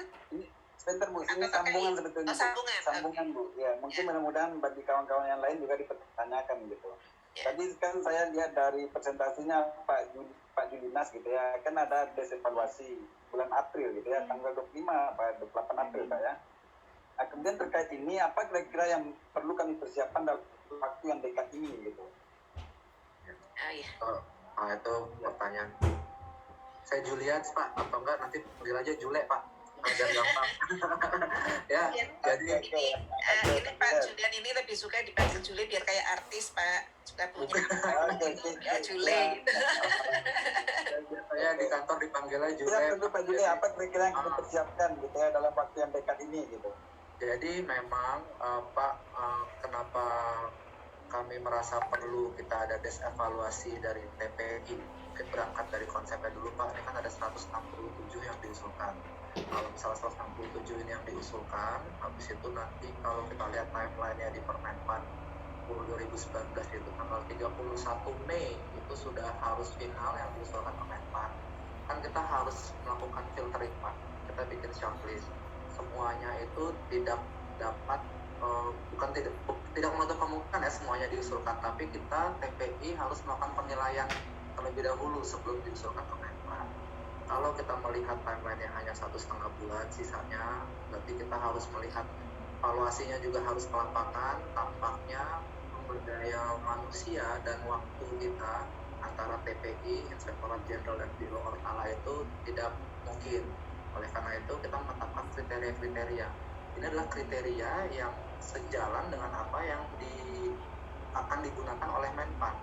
Misalnya LHKPN, LHKSN 100%, nihil temuan Itjen, nihil temuan internal Pak ya, dan nihil temuan BPK itu tetapkan kriterianya 5 tahun terakhir. Nihil temuan material BPK selama 5 tahun terakhir, dan juga tadi nihil berita negatif. Kenapa kita set 30 April? Harapannya dari 167 itu coba kita cek sampai dengan 30 April. Kalau 167 itu mencapai kriteria tersebut, bagus gitu. Berarti TPI akan bekerja keras untuk melakukan evaluasi tahap lanjutannya, turun ke tempat Ibu Bapak untuk untuk melakukan evaluasi. Tapi tampaknya memang perlu kita buat filtering awal untuk kita membuat shortlist, sehingga nanti pada saat kita melakukan evaluasi yang ke lapangan juga mungkin tidak sebanyak 167 itu. Tapi tidak menutup kemungkinan, saya rasa kriteria yang ditetapkan itu dapat dicapai, Pak. Dapat dicapai. Tapi memang perlu kita buat kriteria tersebut karena itu untuk TPI bekerja sesuai dengan tusinya, sehingga nanti TPN juga tidak perlu lagi melihat hal tersebut. Demikian Pak Alizar, semoga bisa menjawab pertanyaan dari Pak Alizar. Baik, Pak Julian. Yang kami persiapkan Pak, persiapkan untuk evaluasi itu apa gitu? Itu Pak, yang kriterianya tadi itu aja Pak. Yang pokoknya des evaluasi gini. Jadi LKE-nya itu kan Ibu Bapak akan melakukan persiapan sesuai dengan LKE-nya, tapi secara prinsip kriteria-kriteria yang di paparan tadi itu harus terpenuhi Pak, sebelum nanti TPI akan turun untuk melakukan evaluasi ke lapangan. Itu mungkin Pak. Baik, Pak Julian, terima kasih Pak Alizar. Jadi prinsipnya begini, karena TPN ini juga sekarang semakin ketat ya dalam menilai. Jadi kita juga inginkan bahwa satker yang kita usulkan itu memang benar-benar yang sudah layak dalam dari segi kesiapan memang untuk layak menjadi ZI. Akan tetapi penilaian atau filtering yang dilakukan oleh TPI ini tidak sekaligus gitu Pak. Nanti kan ada pembinaan dan pendampingan dari Ortalat dan juga dengan mekanisme yang saya sampaikan terdistribusi tadi. Dan mungkin nanti pertanyaan Bapak tentang apa yang harus dipersiapkan nanti bisa didalami ketika kita melakukan pendampingan. Mas Yudi, mohon dapat disegerakan jadwal untuk pendampingan. Mungkin kalau minggu depan kita sudah bisa jadwalkan per zona atau per klasternya, kita bisa efektif sehingga pertanyaan Pak Alizar itu bisa terjawab secara detail. Semuanya apa yang perlu disiapkan tadi sebenarnya sudah ada, tapi karena di sini kita tidak membahas satu persatu LKE itu isinya apa, jadi mungkin masih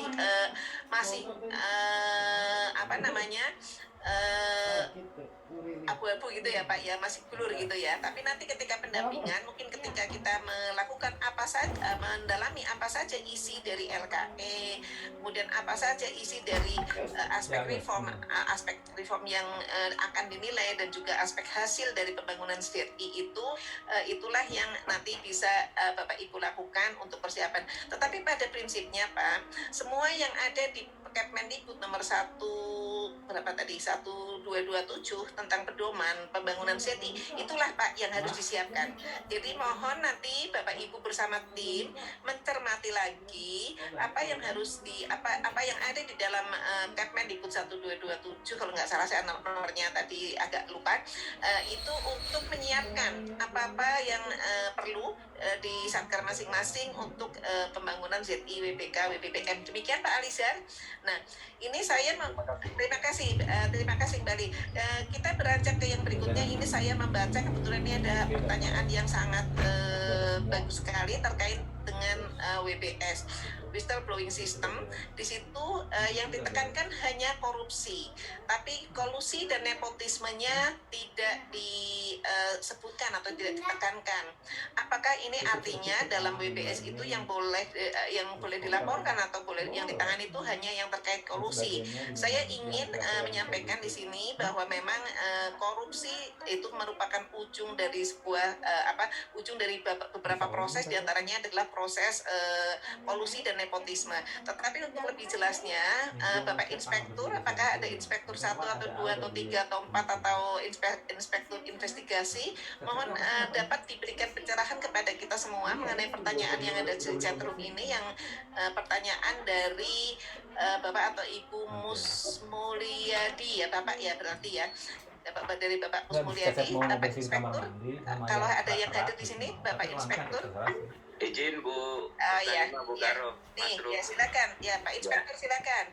Baik, terima kasih Bu Karo, Bapak Ibu yang saya hormati. Terkait pertanyaan whistleblowing system, apakah hanya sebatas pada korupsi saja atau juga termasuk kolusi dan nepotisme? Jawabannya satu paket Bu Karo, jadi KKN ya, korupsi, kolusi dan nepotisme itu adalah bagian yang menjadi isu yang dapat dilaporkan melalui whistleblowing system.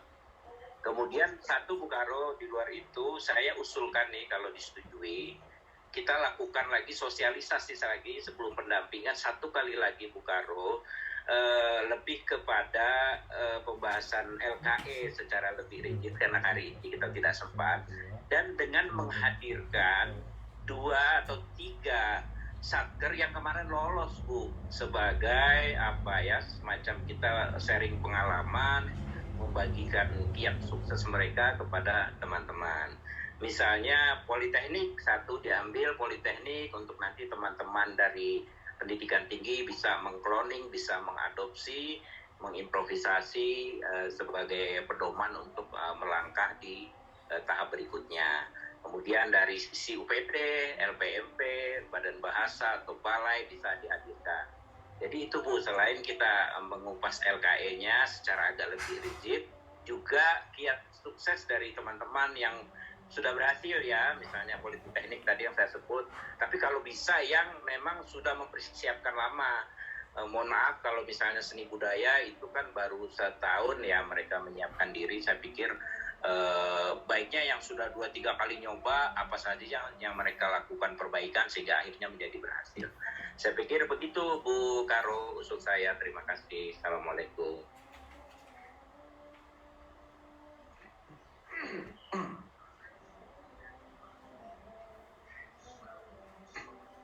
Baik, terima kasih sudah unmute.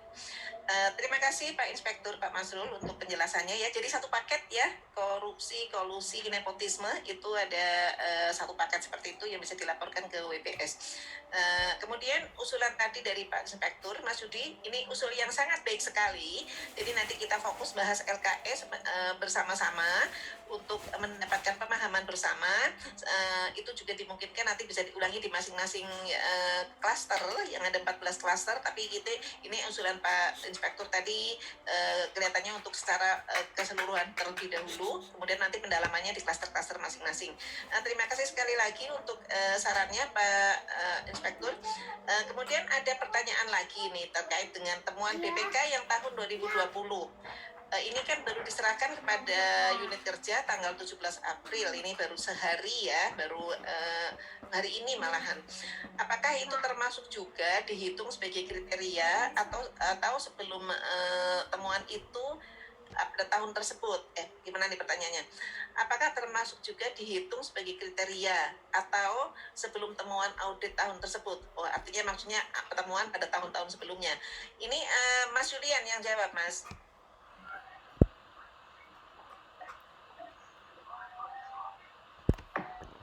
Temuan tahun 2020 apakah termasuk ataukah tahun sebelumnya yang masuk dalam 5 tahun terakhir tadi?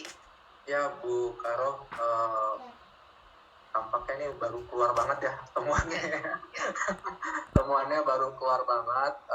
Mungkin nanti untuk terkait dengan yang 2020 ini kita akan cek apakah temuannya itu secara material dan substansialnya itu tinggi sekali atau tidak. Mungkin begitu kali Bu Karo ya. Kalau misalnya ada temuan yang memang bisa segera diselesaikan, mohon Ibu Bapak bisa langsung menyelesaikan temuan tersebut. Tapi apabila ternyata temuannya memang sangat-sangat substansial ya, itu mungkin jadi penilaian menjadi penilaian dari TPI. Oke. Baik, terima kasih Mas Julian.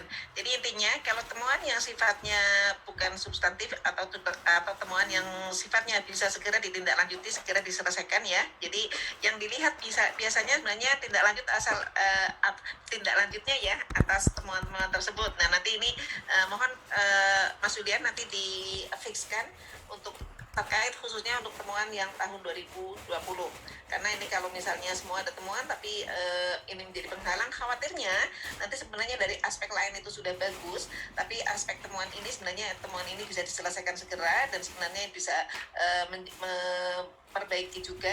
Nah ini mungkin nanti disampaikan lagi informasinya ya Pak ya mengenai hal ini setelah ditelaah lagi atau disepakati lagi di internal tim penilai internal. Baik, ya terima kasih. Ini ada pertanyaan juga dari LPMP Kalteng terkait kriteria inovasi, mungkin bisa diinformasikan khususnya terkait dengan pendanaan LKE dan Satker ZI WBK WBBM. Baik, jadi apa hubungannya? Kenapa tadi ada paparan juga tentang kompetisi inovasi pelayanan publik?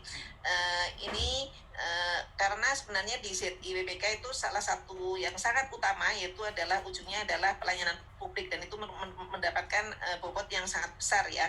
Nah itu memang menjadi sangat penting karena kalau kita sudah mempunyai pelayanan publik yang baik, tentu saja di ZI WBK-nya akan baik, dan itu memang tidak secara otomatis mendapat penghargaan dalam inovasinya, tetapi itu mempunyai keterkaitan yang secara tidak langsung.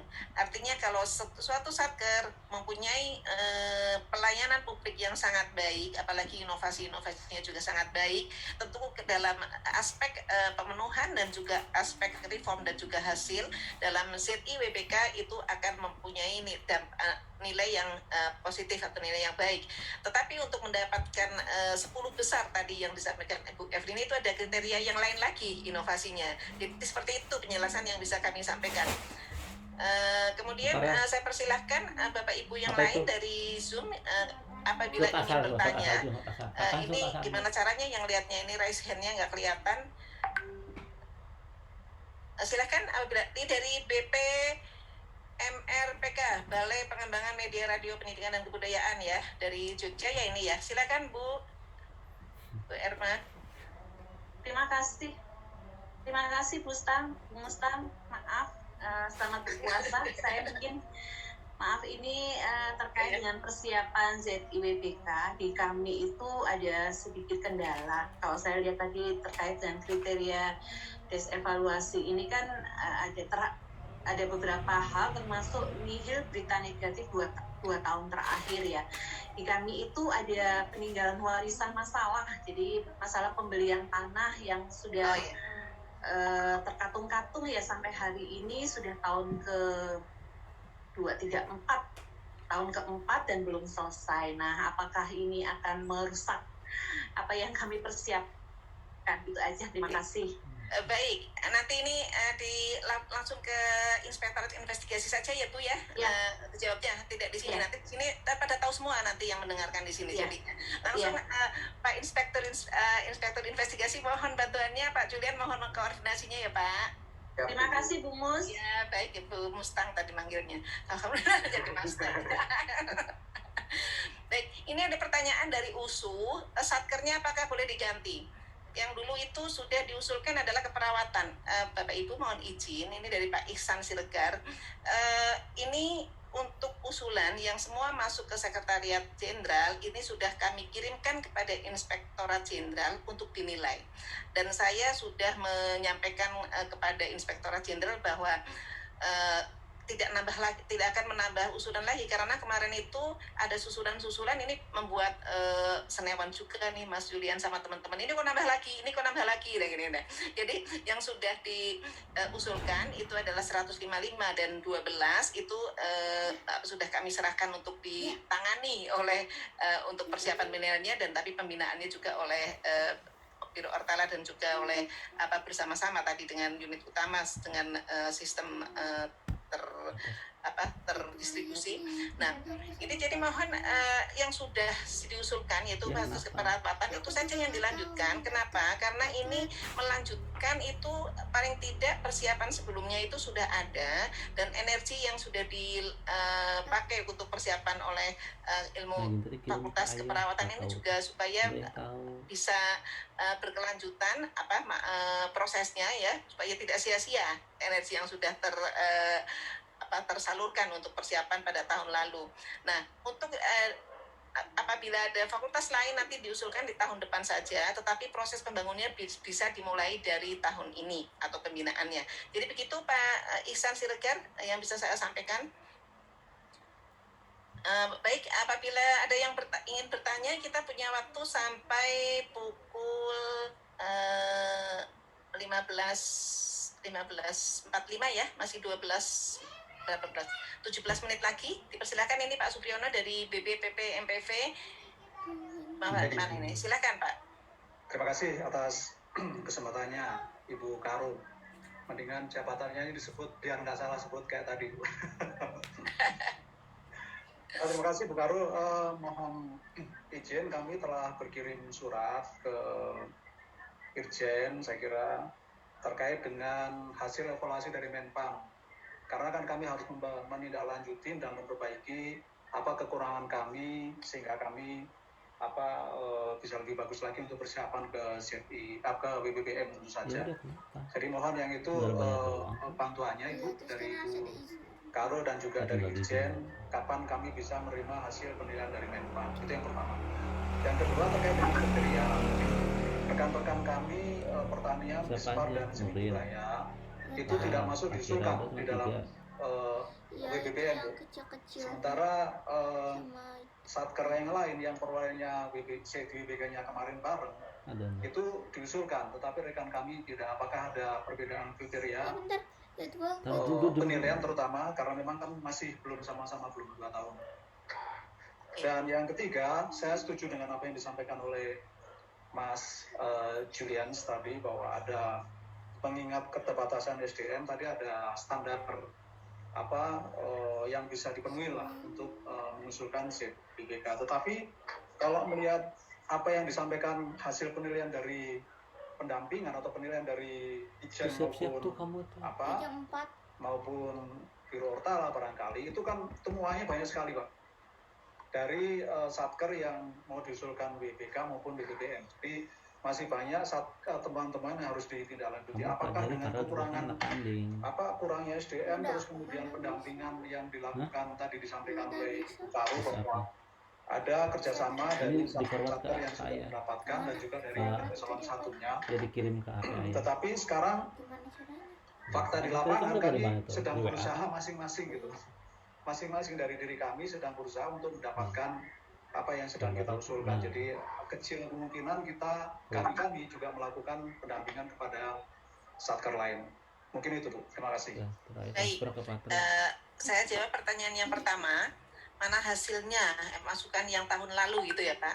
Ya, ini saya akan menyampaikan hasil diskusi kita hari Kamis ya Mas Julian ya. Dan itu ibaratnya kita tuh sampai memohon-mohon kepada Menpan untuk diberikan catatannya itu mana gitu. Sampai bahkan salah satu auditor utama kita Bu Agustina ya.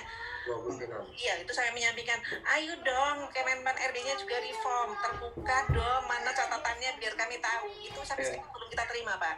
Jadi iya, jadi memang ada kendala untuk kami bisa mendapatkan itu, karena di informasi yang kami dapatkan dari Kemenpan RB adalah sebenarnya masih ada pertimbangan mereka untuk menyampaikan tadi ini mau dibuka atau tidak gitu. Katanya ada pertimbangan untuk supaya tidak ada kegaduhan atau apalah gitu. Tapi karena memang kita tidak faktanya kita sampai hari ini belum mendapatkan catatan-catatan khusus untuk masing-masing satker pada penilaian tahun sebelumnya, ya sudah kita maksimalkan sekarang di masing-masing komponen itu kita pendampingannya difokuskan ke peningkatan capaian atau nilai-nilai tadi. Karena saya juga pernah menyampaikan ini, penilai ini jangan, kalau menilai itu jangan senyum-senyum seolah-olah semua mulus saja tapi hasilnya ternyata nggak lulus gitu. Ini perasaan waktu dinilai itu mulus-mulus saja, senyum semua ya. Memang mungkin menilai dengan pelayanannya adalah standarnya seperti itu ya, tidak boleh mengekspresikan dengan ekspresi yang negatif, tapi bukan berarti menyampaikan kekurangan itu dengan ekspresi negatif. Kekurangan itu apabila disampaikan dengan positif juga bisa kan gitu kan. Saya sampai merayu seperti itu, tapi tetap aja belum didapat ya. Jadi ya udah, kalau memang seperti ini kita maksimalkan saja. Tadi mulai dari aspek pemenuhan, kemudian reformnya, dan juga nanti persiapan survei eksternalnya Pak, atau mulai dari identifikasi layanan-layanannya, dan juga kita komunikasi dengan customer kita untuk mendapatkan masukan atas kekurangan di dalam layanannya, sampai istilahnya para customer kita nggak ada masukan lagi. Artinya ketika customer kita tidak ada masukan lagi di situlah berarti layanan kita sudah bisa memuaskan customer kita. Mungkin itu yang strateginya yang bisa kita sampaikan. Kemudian yang kedua mengenai temuan tadi Pak, yang apakah akan menjadi ini mungkin Mas Julian nggak perlu menjawab sekarang, menjadi diskusi lagi nanti dengan tim ya, karena faktanya memang temuan ini juga diterima ini baru yang tahun 2020 dan juga yang selesai mungkin apakah kita tidak kriterianya kita mungkin bisa mempertimbangkan untuk menyempurnakan mungkin tindak lanjut atas hasil temuan, mungkin itu yang lebih realistis ya, karena temuan itu selalu ada dan macam-macam bentuknya, tapi tindak lanjutnya itu seperti apa atas temuan itu, apakah sudah ada usaha-usaha untuk menyelesaikan ataukah masih didiamkan, mungkin itu yang sebagai alternatif. Kalau nihil sama sekali kita kayaknya sulit ya, tapi apakah yang dimaksud kemarin ada temuan substantif itu dan material itu seperti apa ya, tindak lanjutnya mungkin ini pesan saja nanti karena menjadi hal yang bisa didiskusikan lagi oleh Pak Julian dan juga tentu saja dengan arahan dari Pak Sekretaris ya, dan juga para Bapak Inspektur dan para Tortama yang ada di Ijen sebagai anggota tim penilai. Mungkin itu ya untuk lebih singkatnya. Ini saya melihat ada beberapa yang raise hand juga yang ya Pak Bu ada urut ya, saya urutkan aja, ada 5 tadi Pak Supriyono sudah, kemudian Pak Enang, dan Pak Bu Erma sudah, nanti ada Pak Munawir dari LLDT 9 dan terakhir dari Pak Bu Sofiatun itu. Ada Witarsa Bu dari Tanjung Pura. Oke, baik, urut ya Pak ya. Saya berikan kesempatan dari urutan yang pertama yaitu Bapak Enang, Pak silakan singkat dan padat poin saja ya. Tapi ingin ngasih dulu pantun Bu Karo. Aduh Bapak ya. Mandi pagi sambil mencuci. Bapak Ibu hadir di sini dengan niat tulus dan ikhlas untuk memastikan JWBK Kemdikbud. Pertanyaannya Bu Karo. Mantap, puisinya nggak nyambung Pak. Silakan. Ini alhamdulillah yang Pemprov TK 2 tahun berjuang dan mendapatkan di tahun ini kemarin, dan itu juga binaan dari Itjen dan Muhaswat dan teman-teman luar biasa. Dan setelah itu kami kemarin dapat informasi yang tadi disampaikan oleh Bu Karo, yaitu bahwa yang sudah mendapat ini kan pertama dibina, diberikan coach yang pelatihnya. Tapi kemarin dapat informasi dari BMTI dan dari Jateng sebagai coach kami, dan alhamdulillah senang sekali, tapi belum ada suratnya. Dan apakah juga ada kami kewajiban yang sudah dapat ini untuk menularkan kepada yang lain sebagai coachnya atau apa sejenisnya lah gitu. Satu. Terus yang kedua berkaitan dengan KIPP, kami ada 2 KIPP tahun kemarin sudah dimasukkan untuk KIPP ada ya tentang modis pisan, dan itu kami dari 300 itu di Kemdikbud itu ada 33 yang diusulkan ke Menpan dari 33, tapi tidak masuk top 99, tidak masuk. Nah kami tahun ini ada 2 jenis. Apakah kami harus meminta dulu untuk tim dari sana menilai 2 jenis yang akan kami ajukan karena dua-duanya mempunyai peluang yang baik, atau seperti apa untuk KIP? Demikian, terima kasih.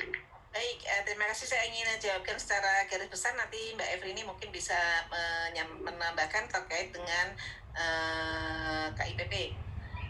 Kemudian yang pertama yaitu tentang tadi apakah ada kewajiban untuk menularkan Pak? Iya Pak, ada kewajiban, dasar kewajibannya adalah keputusan Sekretaris Jenderal Pak nanti Pak, yang meminta kepada semua satker yang sudah mendapatkan CERTI WBK untuk menularkan kepada satker-satker di lingkungan sekitar unit satker Bapak berada, dan juga untuk WBBM nanti mendapatkan pendampingan dari unit utama dan juga dari satker yang sudah mendapatkan WBBM-nya gitu Pak. Jadi ada sebagai untuk CRI karena sudah untuk WBK karena sudah dapat itu menularkan kepada satker lain yang belum dapat, tapi untuk WBBM karena memang lagi berproses kita Bapak nanti mendapatkan pendampingan dari satker yang sudah mendapatkan WBBM dan juga dari unit utama. Gitu ya Pak ya. Mengenai pelayanan apakah IPP tadi secara singkat Mbak Efrini sudah menyampaikan bahwa memang harus diusulkan lagi ya, harus diusulkan lagi, tapi lebih jelasnya Mbak Efrini secara singkat bisa menjawab pertanyaan Pak Enang. Baik Bu Karo, baik Pak Enang, pada prinsipnya kami adalah mengajukan dulu Pak judul inovasinya. Nanti setelah judul inovasi itu setelah kami data, nanti kami akan memilah dari 90 itu ke 45. Kemudian baru nanti kami akan memilah kepada 10. Nah, untuk pengisian Sinoviknya sendiri nanti kami akan membantu Pak, kami akan memberikan BIMTEK dan membantu bagaimana cara mengisi Sinovik tersebut. Seperti itu Pak. Baik, terima kasih Mbak Efrini untuk penjelasannya. Bisa lanjut ya Pak untuk pertanyaan yang berikutnya, Mas Munawir dari LL9. Apa kabar Mas? Baik Bu Imah, makasih Bu Imah. Alhamdulillah, ya.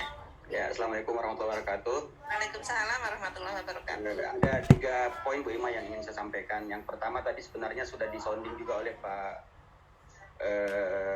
Pak Inspektur 4, Pak Masrul, terkait best practice Bu. Jadi saya lihat tadi memang ada 12 satker yang udah sukses WBK dan mau masuk ke WBBM. Saya rasa memang perlu untuk sharing ke kita lah terkait apa yang mereka lakukan.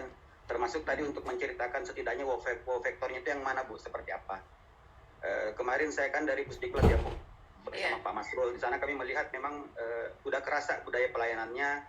Misalnya juga sebelum kegiatan itu dimulai dengan pernyataan komitmen. Jadi hal-hal itu kan sebenarnya contoh-contoh baik yang perlu kami tiru juga di satker yang sedang menuju WBK. Itu yang pertama Bu. Yang kedua terkait KIPP, ini sebenarnya sudah saya sounding juga ke Bu Imah pertemuan yang lalu. Terkait inovasi Bu, kebetulan kan kami di LLDIK ini ada 16 terbagi di seluruh wilayah. Itu bisnis prosesnya sama Bu, permen OTK-nya kan sama, permen 34 2020. Apa yang kami lakukan sama. Jadi harusnya ada best practice yang bagus di satu LLDIK, harusnya itu dengan mudah bisa direplikasi di tempat lain. Nah ini yang kami minta dari kementerian Bu, nanti mungkin kalau sudah ada pendataan di KIPP, ada inovasi yang menonjol dari LLDIK lain, Bu, ya mungkin bagus kalau diangkat ke tingkat kementerian, dimodali oleh kementerian supaya kemudian bisa implementatif di semua LLDIK Bu. Seperti itu. Pengalaman kami tahun 2017 kita pernah Bu masuk ke top waktu di Ristek Dikti ya, masuk ke top 40 pelayanan publik. Waktu itu kita replikasi juga Simonev yang dikerjakan oleh Pak Samsuri, sekarang Pak Karo, itu bisa tembus Bu, dan itu kan replikasi juga. Saya rasa ini momen yang bagus untuk kemudian mereplikasi inovasi-inovasi khususnya di satker yang bisnis prosesnya sama. Jadi kami ini kadang-kadang Bu di LLDIK di sana di Jakarta bikin, Semarang bikin, kami juga bikin hal yang sama tapi anggarannya kan masing-masing. Nah ini kami agak kesulitan di situ Bu. Itu mungkin bisa difasilitasi. Kemudian pertanyaan buat Bu Efrina untuk KIPP ini, apakah memang itu syarat mutlak inovasinya sudah jalan 2 tahun? Karena kami punya inovasi pelayanan Bu, namanya Si Pinter. Ini sangat membantu pengguna layanan kami yang tersebar di banyak provinsi, tapi baru jalan 6 bulan. Apakah ini bisa kami daftar atau tidak? Kemudian yang terakhir Bu, terkait penilaian dari Pan RB, saya harap memang kita bisa mendorong Pan RB untuk terbuka Bu terkait penilaiannya. Kami ada pengalaman buruk Bu tahun 2017 juga. Kami dinilai oleh terus kayak gimana latihan supaya menang, misalnya fisiknya kuatnya kayak gimana. Pada saat exit meeting, sama disitu mereka menyimpulkan bahwa kami tidak melakukan survei kepuasan masyarakat. Padahal kami bisa buktikan bahwa kami sudah melakukan, dan kami menyatakan bahwa tim evaluatornya yang tidak membaca laporan kami, dan akhirnya kemudian direvisi. Jadi sangat mungkin terjadi karena LKE ini kan hasilnya indeks ya Bu, ada angka, berarti angka ini kan hasil dari perhitungan temuan di lapangan, apakah A, B, dan C. Nah kemarin pengalaman ada evaluator yang tidak masuk ke situ dan sepertinya memberikan skor itu agak sporadis. Jadi mungkin perlu kita dorong Bu supaya terbuka, karena kami ada pengalaman buruk terkait itu. Terima kasih Bu Ima, itu aja. Baik, terima kasih pertanyaan. Saya akan mengulas secara singkat, nanti mungkin tambahan jawaban dari Mbak Efrini. Best practice itu memang yang kita harapkan untuk bisa ditularkan, dan metodenya seperti apa, bisa 2 arah, bisa dimulai dari yang pendampingnya menghubungi dari yang didampingi, atau sebaliknya yang didampingi ke yang mendampingi. Jadi komunikasinya 2 arah, dan ini sangat terbuka dari dalam Kepsekjen ya, untuk pendampingan ini kita memang berikan keleluasaan bahwa resource yang akan digunakan itu bisa berasal dari yang didampingi dan juga bisa dari yang didampingi dan yang mendampingi, dan juga dari unit utama pembina. Jadi untuk keleluasaan penggunaan resource supaya pendampingan bisa optimal, dan itu akan diperkuat dengan surat keputusan Sekretaris Jenderal. Jadi memang itu yang diharapkan Mas Awi. Jadi dan ini boleh ya dilakukan kapan saja karena memang sesuai dengan kesepakatan antara pendamping dengan yang didampingi. Kemudian IPP nanti memang tadi kalau tidak salah Mbak Evelyn sudah menyampaikan bahwa memang sifat layanannya adalah yang bisa direplikasi, yang artinya yang bisa ditiru atau diterapkan di unit kerja layanan sejenis. Nah ini yang menjadi salah satu kejadian. Nanti Mbak Evelyn bisa menyampaikan secara garis besar, dan syarat 2 tahun apakah ini mutlak, kalau bisa ditawar ya baru 1 tahun gitu maksudnya ya. Kalau misalnya karena mungkin apalagi untuk layanan-layanan yang ini baru muncul ketika tahun lalu ketika memang terdampak oleh situasi pandemi, ini baru muncul nih idenya waktu kita dalam kondisi pandemi gitu. Ini kan belum 2 tahun gitu ya. Nah kemudian dari Kemenpan RB memang kita mendorongnya sudah berkali-kali. Yang namanya Mas Yudi itu ya, koordinator layanan reformasi birokrasi di Ortala itu sampai udah tutup mata aja, nggak pakai malu-malu lagi, nanya lagi, tapi walaupun dijawabnya di sana sampai malu hati nanya juga ditanya lagi terus, itu terus baik di dalam rapat maupun pokoknya ya kita nanya aja terus gitu. Nah sampai ya, jadi itu mungkin secara singkat Mbak Evelyn ada yang perlu ditambahkan, silahkan terkait pertanyaan Bang Awi ini. Saya biasanya dulu manggilnya Bang Awi ini. Ya, Mbak Evelyn ya. Terima kasih Bu Karo. Pak Munawir izin menyampaikan bahwa untuk tahun ini memang berbeda dengan tahun lalu. Kalau tahun lalu itu memang diperkenankan Pak, belum sampai 2 tahun bisa mengikuti KIPP. Tapi memang di tahun ini ada perbedaan bahwa harus sudah diimplementasikan dulu 2 tahun baru bisa diajukan untuk KIPP ini. Nah itu sesuai dengan Kemenpan RB nomor 161 tahun 2021. Di situ sudah disampaikan bahwa memang harus diimplementasikan dulu 2 tahun Pak. Demikian Pak. Terima kasih Bu Karo. Baik, terima kasih Mbak F. Jadi 2 tahun dulu Pak, sebentar ya. Kalau yang masih baru nanti diajukannya tahun depan, dan mudah-mudahan lebih inovasinya itu lebih kuat lagi nanti dampaknya yang ditimbulkan. Oke. Ini waktunya sudah 15.45 tapi masih ada yang ingin bertanya. Saya tawarkan apakah mau lanjut sampai pukul 16.00? Ya, sampai 16.00. Baik. Ini Pak Bu Sofiyun Nahidoh tadi yang raise hand. Apakah jadi bertanya atau tidak? Atau pertanyaannya sudah terjawab dari penanya sebelumnya? Jadi Bu, saya ada tambahan dari saya Bu. Ya. Singkat saja Bu, ya silakan. Ya, terima kasih Ibu atas kesempatannya. Memang sebelumnya sudah ada pertanyaan terkait dengan indikator evaluasi Bu yang harus kami siapkan ini, walaupun sesungguhnya kami berharap jadwal yang ditentukan itu sesuai dengan sosialisasi saat di Jakarta itu. Kemudian yang termasuk juga program pendampingannya, mohon juga barangkali masih bisa disesuaikan dengan yang disampaikan saat sosialisasi di Jakarta. Kami berharap ada pendampingan untuk pengisian LKE itu Bu, tadi sudah dijadwalkan rupa-rupanya, mohon ini bisa segera dilaksanakan begitu barangkali. Kemudian yang kedua, untuk program inovasi Bu, apakah yang bisa mengajukan inovasi ini adalah lembaga atau unit yang sudah masuk dalam atau mendapatkan sertifikat WBK atau bagaimana gitu ya. Kemudian yang ketiga, di LKE ini kan ada ini Bu, standar pelayanan terpadu. Nah, indikator standar pelayanan terpadu perspektif pembangunan ZI ini seperti apa? Pembangunan zona integritas ini. Kemudian berikutnya Bu, barangkali kami bisa mendapat ini Bu, mohon maaf ini panduan survei eksternal Bu. Jadi ini kami butuh pencerahan faktor eksternal, lembaga eksternal ini atau eksternal ini siapa saja. Terima kasih Ibu. Baik, saya singkat saja menjawabnya ya. Yang pertama yang sudah ditanyakan oleh sebelumnya yaitu desevaluasi, mungkin nggak perlu saya ulangi lagi ya, bahwa itu adalah desevaluasi untuk menilai aspek-aspek pemenuhan dan juga nanti aspek reform yang sudah bisa diukur sampai saat ini gitu. Kemudian yang kedua mengenai ini sebenarnya pertanyaannya juga sebenarnya mengulang yang sebelumnya ya, karena sudah dibahas juga nanti mengenai LKE. Kemudian yang survei eksternal itu bukan lembaga eksternal, artinya itu adalah survei yang dilakukan terhadap customer eksternal, yaitu layanan di luar satker, customer yang ada di luar satker. Jadi setiap kita kan memberikan layanan ya. Kalau layanan dari Biro Ortala itu yang menerima layanan adalah semua unit kerja di lingkungan Kementerian Pendidikan dan Kebudayaan. Kita nggak punya layanan untuk sangat yang di luar kementerian, karena layanannya adalah keorganisasian dan ketatalaksanaan di lingkungan kementerian. Jadi kalau biro itu adalah seperti itu. Jadi survei eksternal biro pasti nanti adalah di luar biro, masing-masing biro yang menjadi customer kita.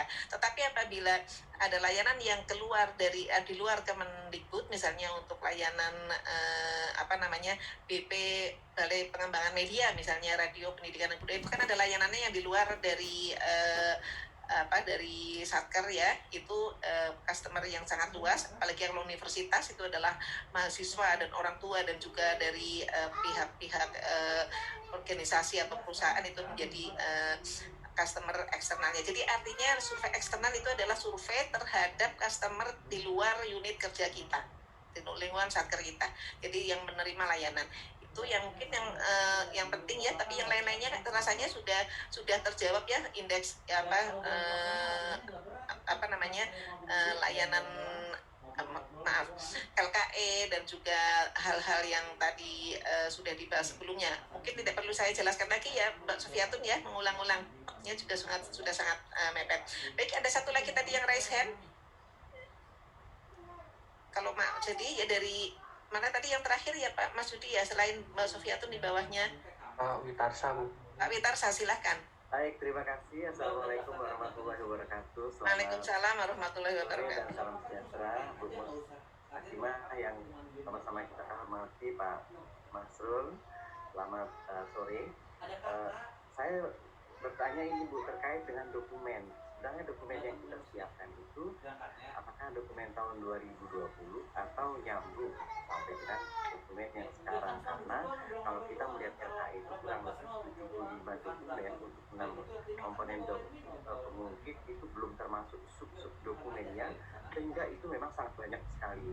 Kemudian yang kedua, saya sependapat tadi dengan Mas Jule bahwa tanggal 31 Mei ketika kita akan menyerahkan kepada Menpan, ketika tim TPI akan menyerahkan ke Menpan RP, itu sebaiknya memang sebagai digongkan aja dulu, karena kita antisipasi tahun lalu kan karena COVID itu sedang besar-besaran, sehingga mungkin dia seperti itu. Nah, mudah-mudahan nanti ini bisa terpenuhi lah untuk tim TPI. Ya, tim TPI-nya tuh mantap kalau Kemdikbud sudah teruji sebenarnya. Tuh, Alta tuh. Demikian, terima kasih. Baik, terima kasih Pak untuk pertanyaannya. Jadi intinya dokumennya adalah dokumen yang masih berlaku. Apakah itu terbitkan tahun 2020 atau 2021, tapi intinya dokumen itu masih berlaku ya. Kalau misalnya dokumennya adalah rencana kerjanya sudah disusun tahun 2020, tapi memang tertuang di dalamnya sekaligus untuk 2021, yaitu masih berlaku artinya ya. Tapi kemudian pertanyaan berikutnya adalah apakah pernah dievaluasi? Nah, evaluasinya ini yang baru. Nah, apakah hasil evaluasinya itu sudah ditindaklanjuti? Nah, tindak lanjutnya inilah yang baru. Jadi dokumen yang dimaksud sebanyak sejumlah tadi 75, saya belum pernah hitung itu dokumennya ada berapa. Ada 75 itu intinya adalah dokumen yang masih berlaku. Itu Pak. Mungkin itu saja yang bisa saya sampaikan. Ada tambahan Pak Julian? Ini pengalaman tahun lalu Ibu, kita sudah menyiapkan tahun 2019, kemudian kan itu kan ya udah yang berlaku sekarang gitu tahun 2020 gitu, sehingga ya iyalah, jadi jangan kalau di PTN itu kan sering terjadi pergantian pimpinan. kalau pergantian pimpinan itu Renstra itu kan udah pasti harusnya berubah kan. Biar anak berprestasi di bidang apapun berprestasi oleh salah satunya ya. Kita memang perlu itu bisa itu ya, iyalah. Hanya sekali aja gitu ya. Ini pengalaman tahun lalu sehingga ada PTN yang baru pergantian pimpinan sementara Renstra-nya kan masih Renstra yang lama gitu. Tapi Renstra-nya dituntut untuk Renstra yang memang tahun itu gitu. Nah, sehingga ini yang nanti hanya dipertegas aja sebenarnya.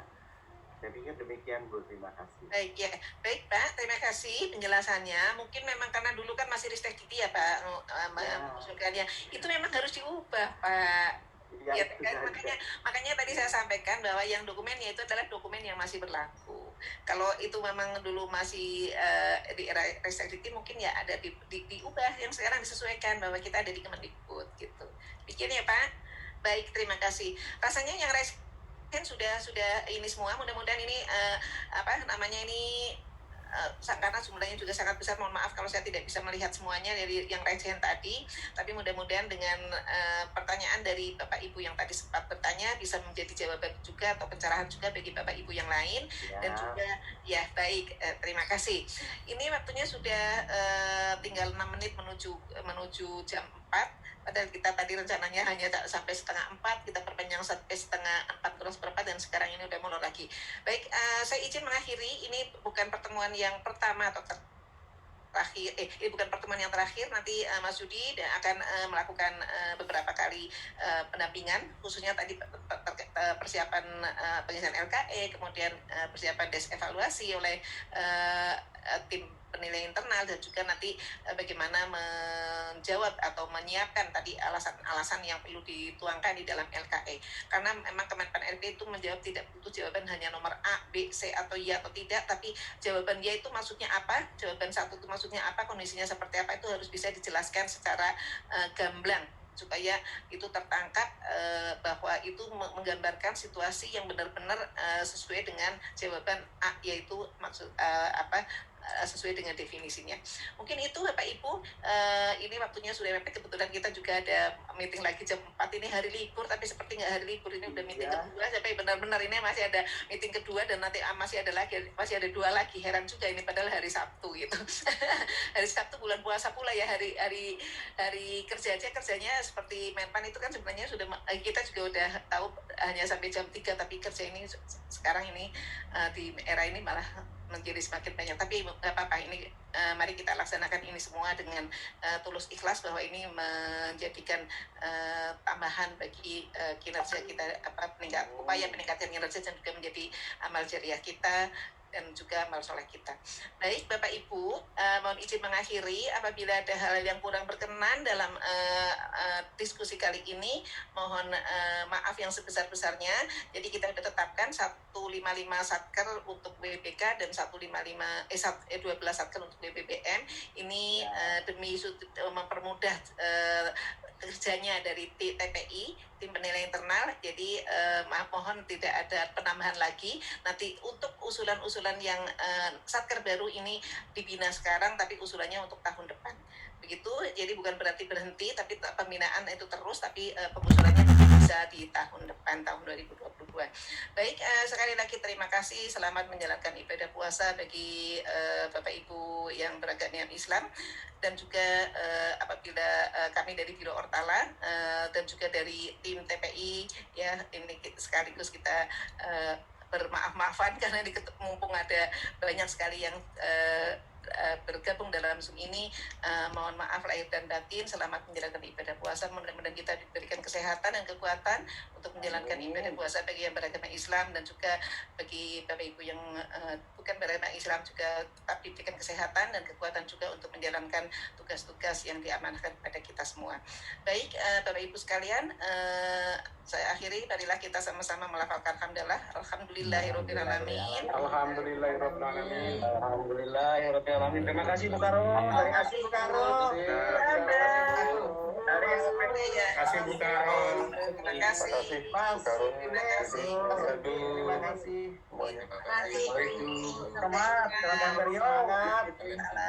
Assalamualaikum. Terima kasih Bu Ya, Karo. Terima kasih. Assalamualaikum. Terima kasih. Izin. Terima kasih.